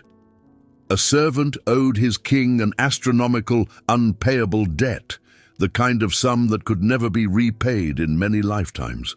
The king, moved by the servant's desperate plea, forgave the entire debt, simply cancelled it. And this same servant, newly and completely forgiven of an incomprehensible debt, went out and found a fellow servant who owed him a trivial sum, a tiny fraction of what he himself had just been forgiven, and he seized him by the throat and demanded payment and threw him into prison when he could not pay. And when the king heard of it, he was filled with anger, and he delivered the unforgiving servant to be punished, saying, "Should you not have had mercy on your fellow servant, just as I had mercy on you?" The teaching here is not a mathematical formula for forgiveness. It is a revelation of the logic that must govern the forgiven heart. Every one of us, Jesus is saying, is the servant who owed the unpayable debt. Every one of us has been forgiven by God an amount so vast that it could never have been repaid. A debt of the whole self, the whole history of failure, the whole weight of everything we have done and left undone. And in the light of that immense forgiveness we have received, the debts that others owe us, the wounds, the slights, the betrayals, real as they are and painful as they are the trivial sum by comparison. This does not mean the wounds do not matter. It means that a person who has truly grasped the immensity of their own forgiveness cannot then turn around and clutch tightly at the small debts owed to them, because to do so is to reveal that they never really understood what they themselves were forgiven. The forgiven forgive. Not because forgiveness is easy, and not because the wounds are small, but because the heart that has been flooded with an ocean of mercy cannot then withhold a cup of it from someone else without contradicting the very grace that saved it. Unlimited forgiveness is not a burden laid on you from outside. It is the natural overflow of a heart that has finally understood how much it has been given, the teaching that the greatest among you must serve. On the last night of his life, in the hours before his betrayal and arrest, Jesus did something that his disciples never forgot, and that overturns the entire human understanding of greatness and authority. He rose from the meal, took off his outer garment, wrapped a towel around his waist, poured water into a basin, and began to wash the feet of his disciples, performing the task of the lowest household servant, the dirty and degrading work of cleaning the road filth from the feet of others, the master washing the feet of his students, the teacher kneeling before those he taught. And when he had finished, he explained what he had done. "You call me teacher and Lord, and rightly so, for that is what I am. Now that I, your Lord and teacher, have washed your feet, you also should wash one another's feet. I have set you an example that you should do as I have done for you." This is the teaching that most completely inverts the world's understanding of what it means to be great, and it is dramatized rather than merely spoken, which is why it strikes so deep. In every human hierarchy, greatness flows upward and service flows downward. The great are served, the lowly serve. The higher your position, the more people wait on you, and the fewer people you wait on. Status is measured precisely by how many serve you and how few you must serve. And Jesus, the one being in that room with any genuine claim to ultimate authority, took the basin and the towel and reversed the entire flow. He served downward from the position of highest authority, and in doing so, he redefined greatness itself for anyone willing to follow him. Greatness, in the kingdom he came to establish, is not measured by how many serve you, but by how many you serve. The path upward is the path downward. The greatest is the servant of all. And he was not merely teaching a lesson about humility as one virtue among many. He was revealing the very nature of God, because this is what God is like. The God of the universe is not a distant potentate served by trembling subjects. He is the God who kneels with the basin and the towel. He is the God who, in the person of Jesus, would within hours lay down his life entirely in the ultimate act of downward flowing love. The foot washing was a preview of the cross, and the cross is the fullest revelation of who God is, a God whose greatness expresses itself not in being served, but in serving, not in taking, but in giving, not in being lifted up by others, but in lowering himself for their sake. To follow this God, then, is to take up the basin and the towel in your own life, to find your greatness precisely where the world would never look for it, in the willingness to serve, to stoop, to do the unglamorous and unnoticed work of love. This teaching got dramatized on the last night precisely because it is the summary of everything, and yet how rarely it is placed at the center of what people are told Jesus taught. It belongs at the center. It is the shape of God. The teaching about the sower and the soils. Jesus told a story about a farmer scattering seed, and it is one of the few parables that occasionally survives into the abbreviated versions, though usually stripped of its most personally penetrating application. A farmer went out to sow. Some seed fell on the path and was eaten by birds. Some fell on rocky ground where the soil was shallow, and it sprang up quickly, but withered when the sun rose because it had no root. Some fell among thorns, which grew up and choked it, and some fell on good soil and produced a crop, multiplying far beyond what was sown. Jesus explained that the seed is the word of God, and the different soils are the different conditions of the human heart that receives it. And this is where the teaching becomes uncomfortably personal, because it forces a question that most of us would rather not ask. The issue the parable insists is not primarily the seed. The seed is good. The seed is the same in every case. The word of God is powerful and full of life. The issue is the soil. The issue is the condition of the heart that receives it. The same word that produces 100-fold harvest in one heart produces nothing in another, not because the word is different, but because the soil is different. And so the parable turns the searchlight around and asks each of us, what kind of soil are you? Are you the hardened path where the word cannot even penetrate, where it sits on the surface of a heart too compacted by cynicism or busyness or resistance to let it in, and is snatched away before it can take root? Are you the rocky ground, where the word is received at first with great enthusiasm and emotion, but where there is no depth, no root, so that when difficulty or opposition comes, the shallow faith withers away?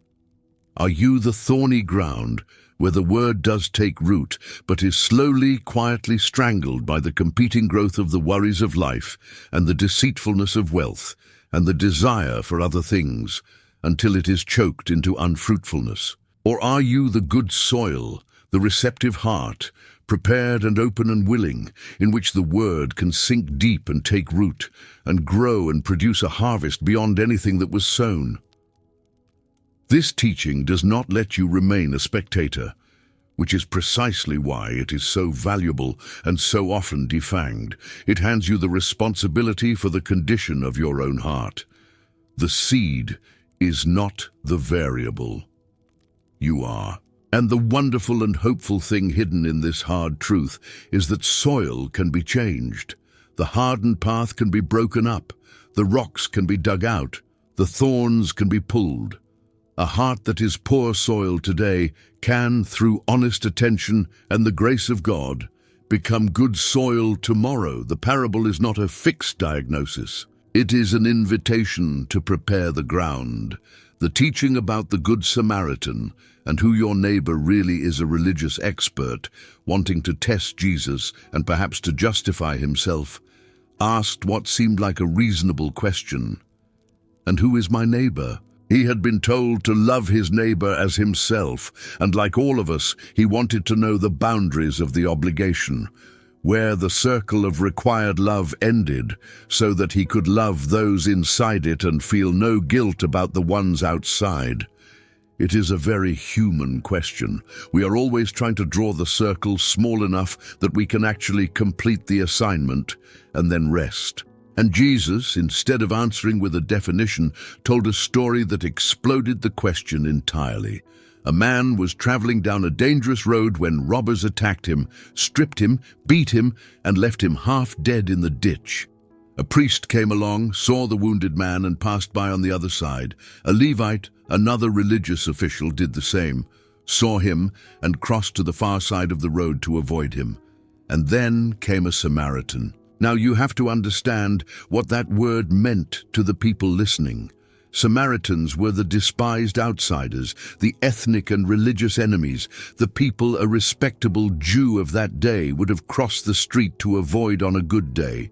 And it is precisely this despised outsider who stopped, who was moved with compassion, who bandaged the man's wounds, who put him on his own animal, who took him to an inn and paid for his care out of his own pocket and promised to cover whatever more was needed. The hero of the story is the last person the audience would ever have chosen. That was deliberate. That was the whole point. And then Jesus turned the expert's question inside out. The man had asked, "Who is my neighbor?" Meaning, who qualifies as a recipient of my love? Where is the boundary? And Jesus, at the end of the story, asked instead, which of these three was a neighbor to the man who fell among robbers? Do you see the reversal? The question is no longer who deserves my love, who fits inside my circle.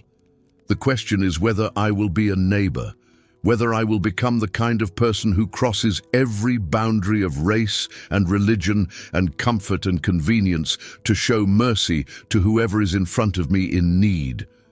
Jesus refuses to let us draw the circle small. He erases the circle altogether.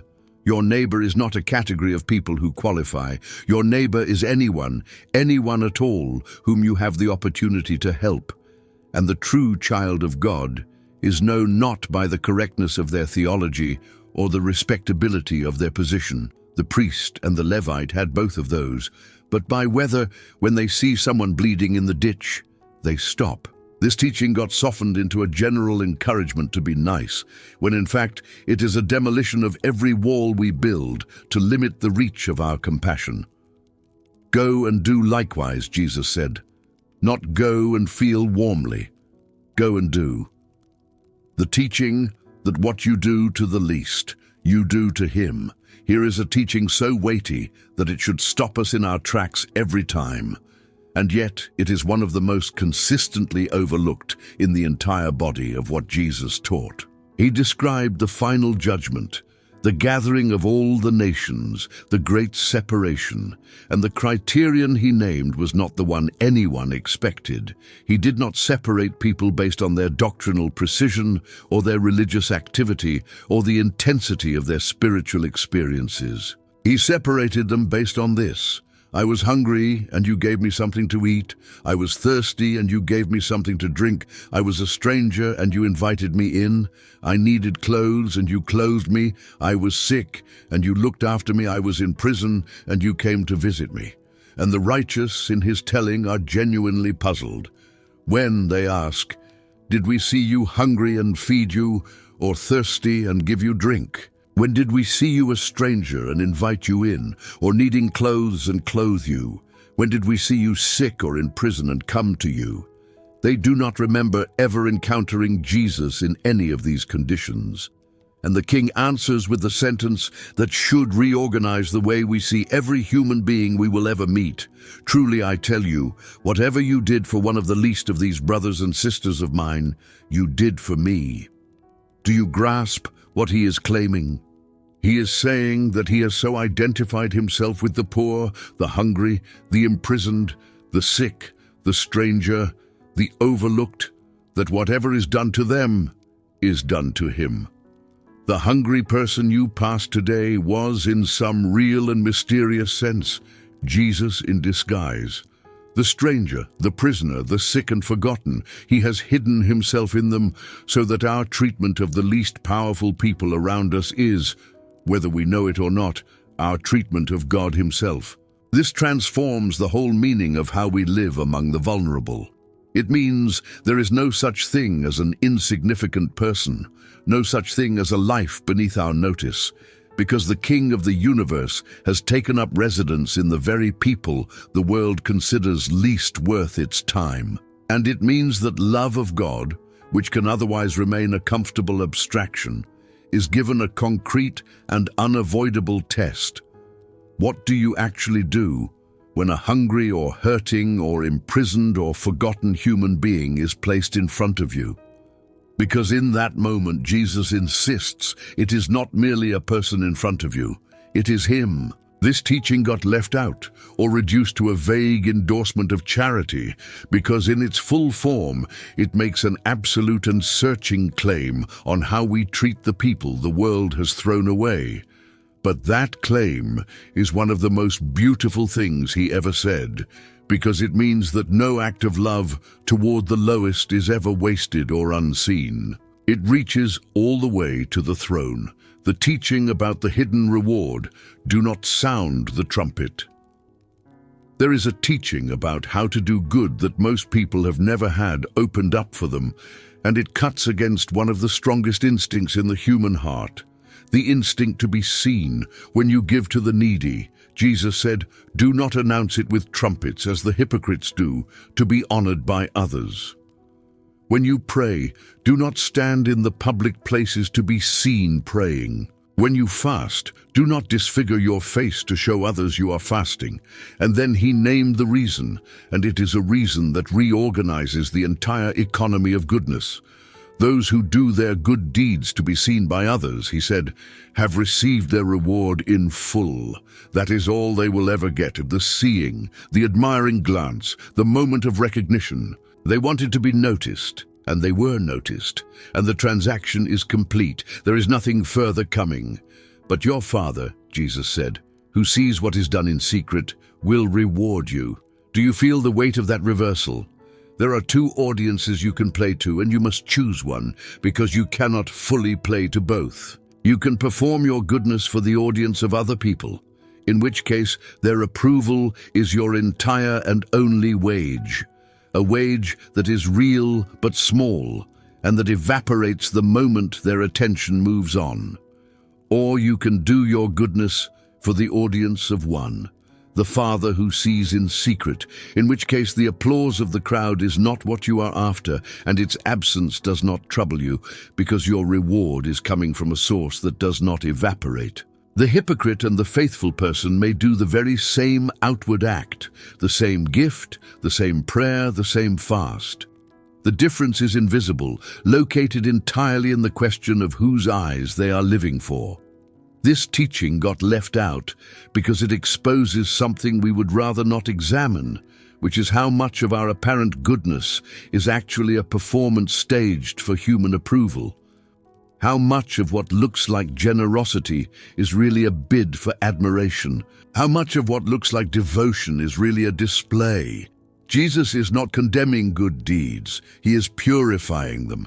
He is inviting you into the extraordinary freedom of a life lived before an audience of one, a life in which you no longer need to be seen, no longer need to be thanked, no longer need anyone to notice, because the only eyes whose approval you are living for have already seen everything and love you completely.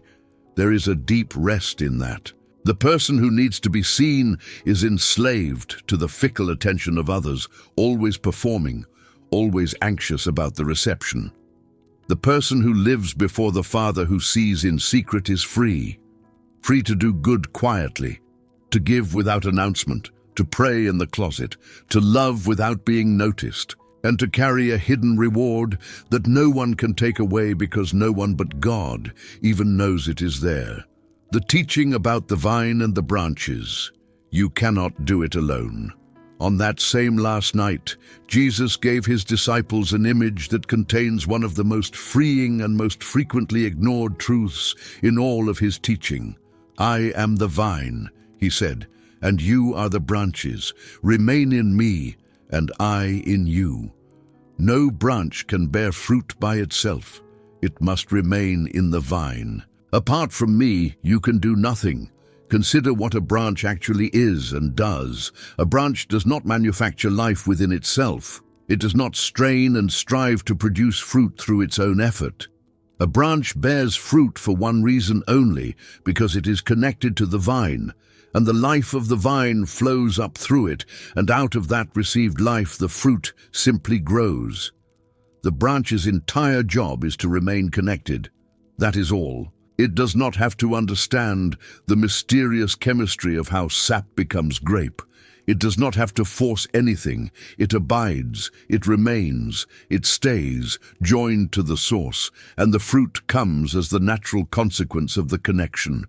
And Jesus takes that image and applies it to the whole of the spiritual life with a phrase that should lift an enormous weight off every exhausted believer. Apart from me, you can do nothing.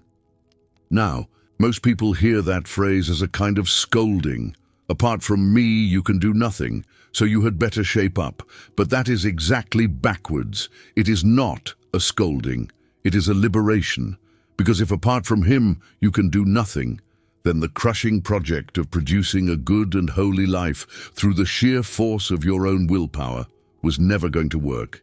And you can finally stop attempting the impossible. The fruit of a transformed life, the love, the joy, the peace, the patience, the goodness that you have been trying so hard to squeeze out of yourself, was never meant to be manufactured by you at all.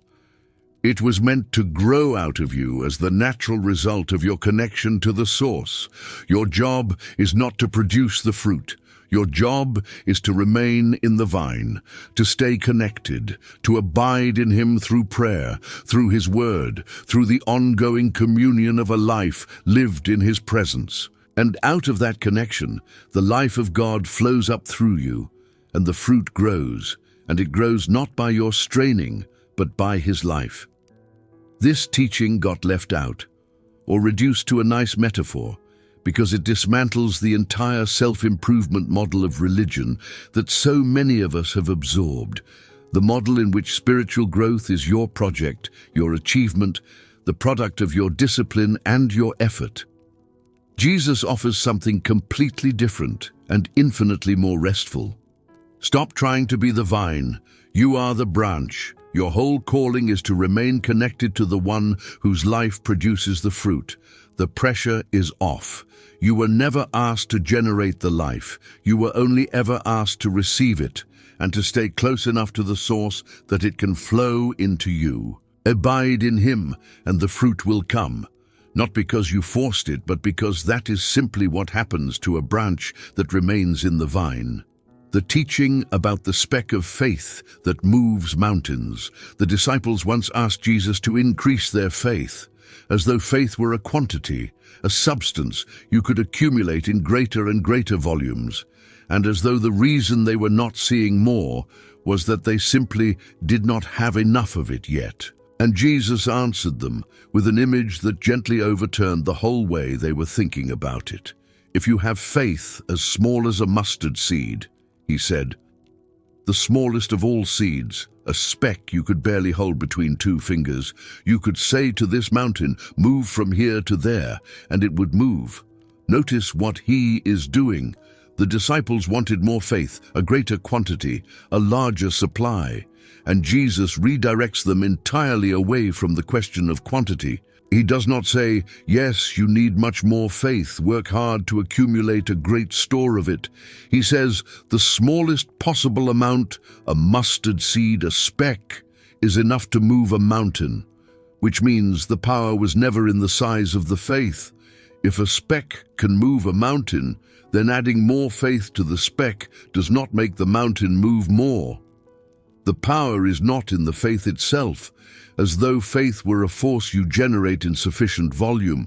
The power is in the one the faith is connected to. Faith is not a substance you accumulate, it is a connection you make.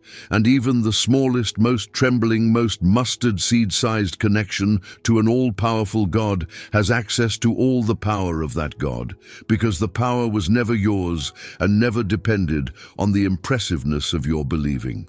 This is unspeakably good news for everyone who has ever felt that their faith was too small, too weak, too full of doubt to count for anything. You have looked at your little flickering faith and compared it to the mighty faith of some hero of the spiritual life, and you have concluded that yours is too small to matter. Jesus says the opposite. He says, the smallest speck of real faith is already connected to infinite power, because the point was never the size of your faith, but the size of your God. Do not despise your mustard seed. Do not wait until your faith feels large and strong before you dare to bring it to God. Bring the speck, bring the flicker, Bring the trembling little faith you actually have, doubts and all, and connect it to the one who moves mountains. Because a speck connected to him is stronger than an ocean of confidence connected to nothing. The teaching about the workers in the vineyard, grace is not fair. Jesus told a story that offends our sense of justice so directly that many people, hearing it, quietly sighed against the master of the vineyard, which is precisely the discomfort the story was designed to produce. A landowner went out early in the morning to hire workers for his vineyard, and he agreed with them on the standard daily wage. Then he went out again later and hired more, and again at midday and again in the afternoon. And finally, just an hour before quitting time, he hired a last group who had been standing idle all day. And when evening came, he paid them all, beginning with the last hired, the very same wage. The ones who had worked a single hour received a full day's pay, and so naturally the ones who had worked since dawn expected more. But they too received exactly what had been agreed, the standard daily wage, the same as everyone else. And they grumbled. They complained that it was not fair, that they had borne the burden of the whole day and the scorching heat, and yet they had been made equal to those who worked only an hour. And the master's reply is the heart of the teaching. "Friend," he said, "I am doing you no wrong. Did you not agree with me on the wage? Take what belongs to you and go. I choose to give to the last the same as I gave to you. Are you envious because I am generous? Or, as it is sometimes rendered, is your eye evil because I am good?" This teaching is almost never opened up honestly because it strikes directly at something in us that runs very deep. Our conviction that reward should be strictly proportional to effort, that we should get what we earn and others should get what they earn, and that if someone receives more than they deserve while we receive only what we were promised, an injustice has been done to us.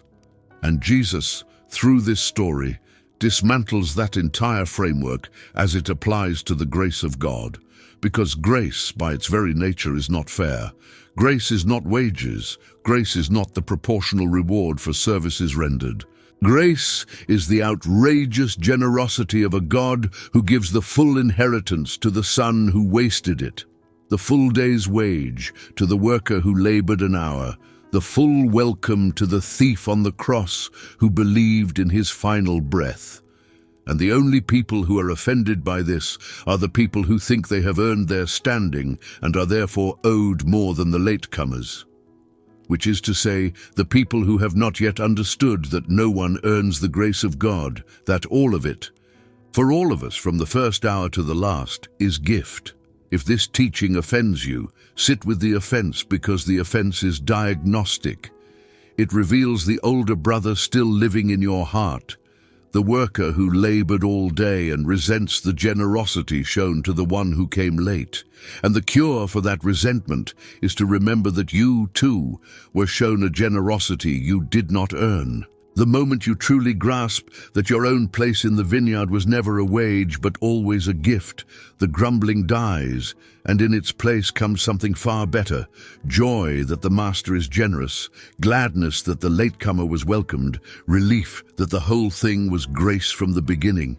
Because if it had been wages, none of us could ever have earned enough.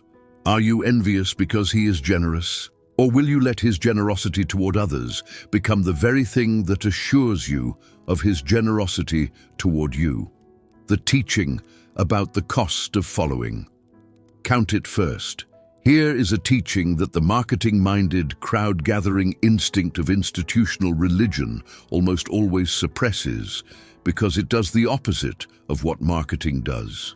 It does not lower the price to attract the maximum number. It states the price plainly and tells you to count it before you commit. Which of you, Jesus asked, intending to build a tower, does not first sit down and count the cost to see whether he has enough to complete it? Otherwise, when he has laid the foundation and is not able to finish, everyone who sees it will mock him, saying, "This man began to build and was not able to finish." Jesus, astonishingly, seems to go out of his way at certain moments to make following him sound difficult rather than easy. When large crowds gathered around him, drawn by the miracles and the free bread and the excitement, he would often turn and say something that thinned the crowd rather than swelling it.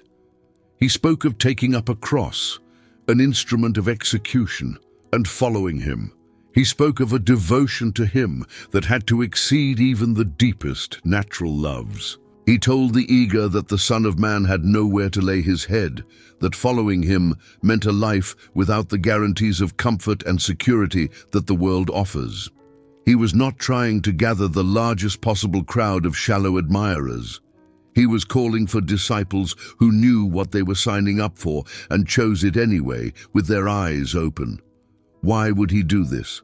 Why tell people to count the cost when a smaller price and a softer pitch would have drawn so many more? Because Jesus was not interested in a large crowd of people who had signed up for something they did not understand and would abandon at the first difficulty. He was interested in real disciples, people whose commitment would hold when the cost came due, as it always eventually does. He knew that a faith entered lightly on the promise of only benefits and no cost would collapse the moment the cost appeared, like a tower abandoned half-built for lack of funds. And so, out of a deep honesty and a deeper love, he told people the truth up front. This will cost you. It will cost you your self-rule, your right to be your own master, your comfortable illusions, and possibly a great deal more. Count that cost. Look at it clearly, and then decide. But here is what the suppressors of this teaching always miss, and what makes it not a discouragement, but the highest possible invitation. Jesus tells you the cost is high, because what he is offering is worth it. You count the cost of a tower because the tower is worth building. He is not warning you away. He is inviting you into something so valuable that it deserves your whole life, and he respects you too much to trick you into it with a discount price and hidden terms. The pearl of great price costs everything the merchant has, and the merchant, in Jesus' telling, sells everything he owns to buy it, not with grief, but with joy, because he has seen what it is worth. The cost is real, but the treasure is real too, and it is worth infinitely more than the cost. Count the cost, yes, and then count the treasure. And you will find, as every true disciple has found, that the treasure was always worth more than everything it cost. The teaching about the yoke. That is easy. Come to me, all who are weary of all the invitations Jesus ever spoke. There is one that seems, on the surface, to have survived intact. It is quoted often, printed on wall hangings, offered as comfort at gravesides. Come to me, all you who are weary and burdened, and I will give you rest. But even this, one of the tenderest sentences ever spoken, is usually cut off before its most surprising and most important part. And in the cutting, its full meaning is lost. Because Jesus did not stop at the offer of rest. He went on, "Take my yoke upon you and learn from me, for I am gentle and humble in heart, and you will find rest for your souls. For my yoke is easy and my burden is light." Now stop and notice something strange. He offers rest to the weary and burdened, and then, in the very next breath, he offers them a yoke. A yoke is the wooden harness laid across the shoulders of an animal to hitch it to work. It is, on the face of it, the very opposite of rest. You would expect him to say, "Come to me, you who are burdened, and I will take every burden away and leave your shoulders bare." Instead, he says, "Come to me, and I will give you a different yoke, mine. And you will find that this one is easy, and this burden is light, and it is here, under my yoke, that your soul will finally find its rest." What could he possibly mean? He means this: the weariness of the human soul does not come from having a yoke, it comes from having the wrong one. Every person is yoked to something, to the crushing demands of self-justification, to the endless labor of proving their worth, to the heavy harness of anxiety and fear, and the exhausting attempt to hold their whole world together by their own strength. These are the yokes that grind a person down, the burdens that leave the soul weary in a way that no sleep can cure. And Jesus does not offer to remove all yokes and leave you drifting, unhitched, purposeless. He offers to exchange your yoke for His, to take off the crushing harness of self-rule and self-justification, and to place on your shoulders instead the yoke of walking with Him, a yoke shaped by one who is gentle and humble in heart, who does not drive his animals cruelly, who walks beside you in the harness and pulls the greater share of the weight himself. Because that is the other secret of the ancient yoke that we so easily miss. A yoke was often built for two. It was a double harness, joining a younger, weaker animal to an older, stronger one, so that the stronger bore the load and the weaker simply walked alongside and learned the pace. When Jesus says, "Take my yoke," He is not sending you out to pull a heavy cart alone. He's inviting you to be harnessed beside Him, to fall into step with the one who carries the true weight, to learn His unhurried and gentle pace, and to discover that a burden shared with Him is a burden transformed. The yoke is easy not because there is no load, but because you are no longer pulling it by yourself. The rest He offers is not the rest of having nothing to carry. It is the rest of no longer carrying it alone. This is why the abbreviated version, which stops at "I will give you rest," misses so much. It leaves people imagining that the rest Jesus offers is the rest of escape, of having every burden lifted and every demand removed. But the rest He actually offers is deeper and stranger and better than that. It is rest in the midst of a life that still has a yoke, still has a calling, still has weight to bear. Rest that comes not from the absence of the load, but from the presence of the one who shares it. Come to Him then, exactly as weary and burdened as you actually are. Do not wait until you have sorted yourself out. Do not clean yourself up first. Come with the crushing yoke still on your shoulders, and let Him lift it off, and let Him place His own gentle yoke there instead. And walk from this day forward, harnessed beside the one who is humble in heart and who will pull the heaviest part of every load you will ever carry. That is the rest your soul was made for. And it has been on offer the whole time. Where does all of this leave you? We have now walked through a great many of the teachings that so rarely make it into the version most people receive. And if you have felt at various points along the way, both deeply comforted and deeply unsettled, then you have understood them rightly, because that is exactly what they are designed to do.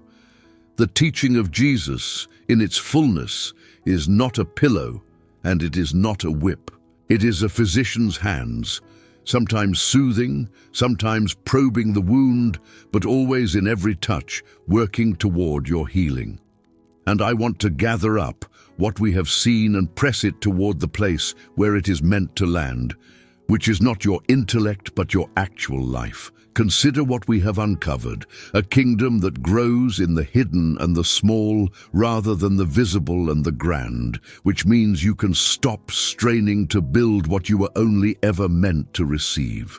A cure for anxiety that works by relocating your trust onto the proven character of a God who feeds the birds and clothes the fields, which means the antidote to your restlessness is not more effort, but deeper trust.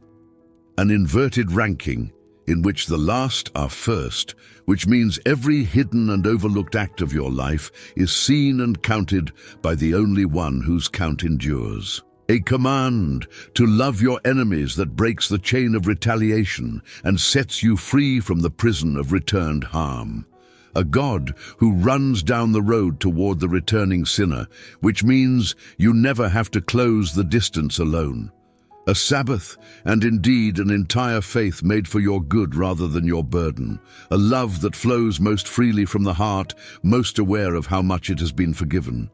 A single throne in your heart that money and God cannot share. A widow's 2 coins, worth more than all the impressive gifts of the wealthy. A sobering call to make sure your faith is a matter of real relationship rather than mere religious performance. A narrow gate that asks you to set down everything that was weighing you down anyway. A morality relocated to the heart, where God offers not behavior management, but genuine transformation. A childlike dependence that turns out to be a homecoming rather than a demotion. A physician who came precisely for the sick who know they are sick. An unlimited forgiveness that flows naturally from a heart that has grasped its own vast pardon. A greatness measured by service, dramatized by the God who knelt with the basin and the towel. A seed that is always good, falling onto soil that can always be prepared. A neighbor who turns out to be anyone in need, and a circle of love that has no boundary. A king who has hidden himself in the least of these, so that no act of love toward the lowest is ever unseen. A hidden reward for the goodness done in secret before an audience of one.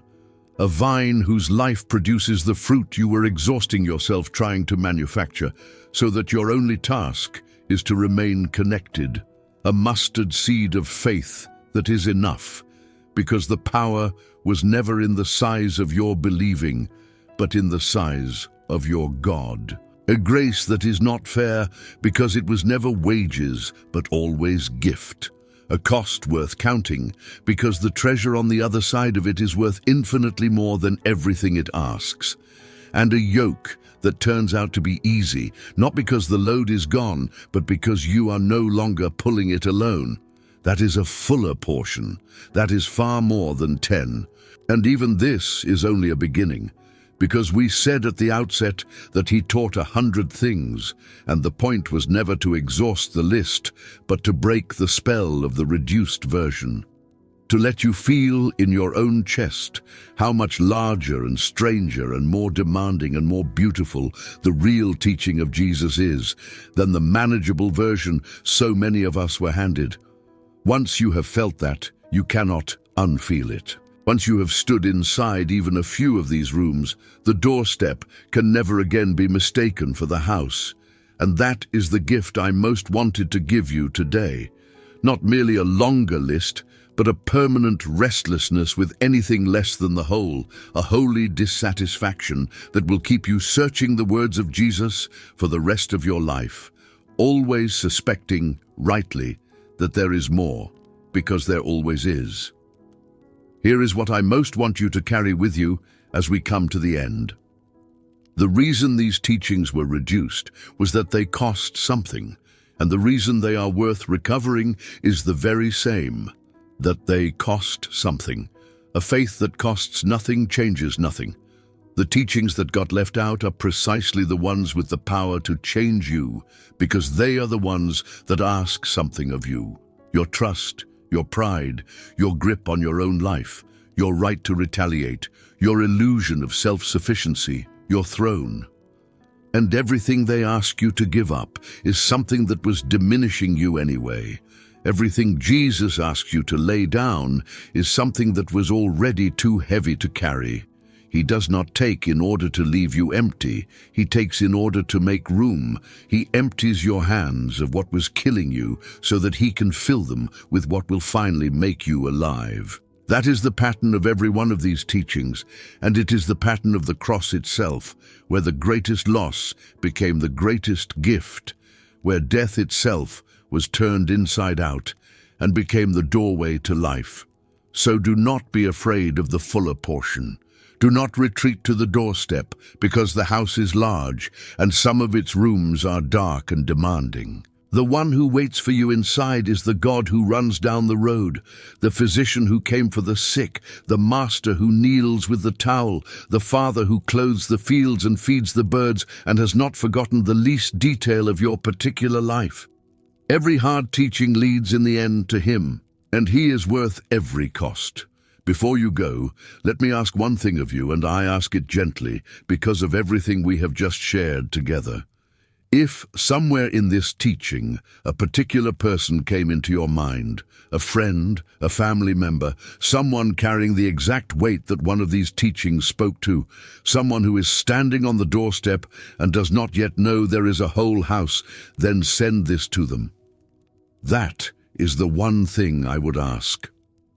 Not because it helps a channel, but because it might be, for that one person, the word that reaches them at exactly the right moment, the way this may have reached you. You know who they are. You thought of them for a reason. Send it to them with a simple note that you were thinking of them. Let it be a quiet act of love toward one soul who needs it. And if you have not yet subscribed and you would like these teachings to keep finding their way to you, subscribing is free and takes only a single tap, a way of keeping your own seat here among everyone who is searching for the fuller portion together. And before we part, tell me one thing in the comments. Which line or which teaching in all of this did you most need to hear today? Name it so that it can be shared once more with the next person who scrolls past and needs exactly that. Your one honest sentence might be the thing that stops a stranger in their tracks. Now receive this blessing, spoken over you where you sit. May you no longer be content with the doorstep, now that you have seen the house. May the God whose kingdom grows in the hidden and the small grow something quiet and unshakable in you. May you have the courage to love your enemies and so be set free from the prison of every wound. May you know in the deepest place that when you turn toward home, he is already running toward you. May the log come out of your own eye and the mercy flow toward everyone else's. May you find your life by losing it, your greatness by serving, your fullness by opening your empty hands. And may the 100 things he taught, no longer reduced to 10, take root in the good soil of a heart made ready to receive them, and produce in you a harvest beyond anything that was ever sown. You are known, you are wanted, you are already being run toward. Go in that peace and let no one ever again sell you the doorstep as though it were the whole house.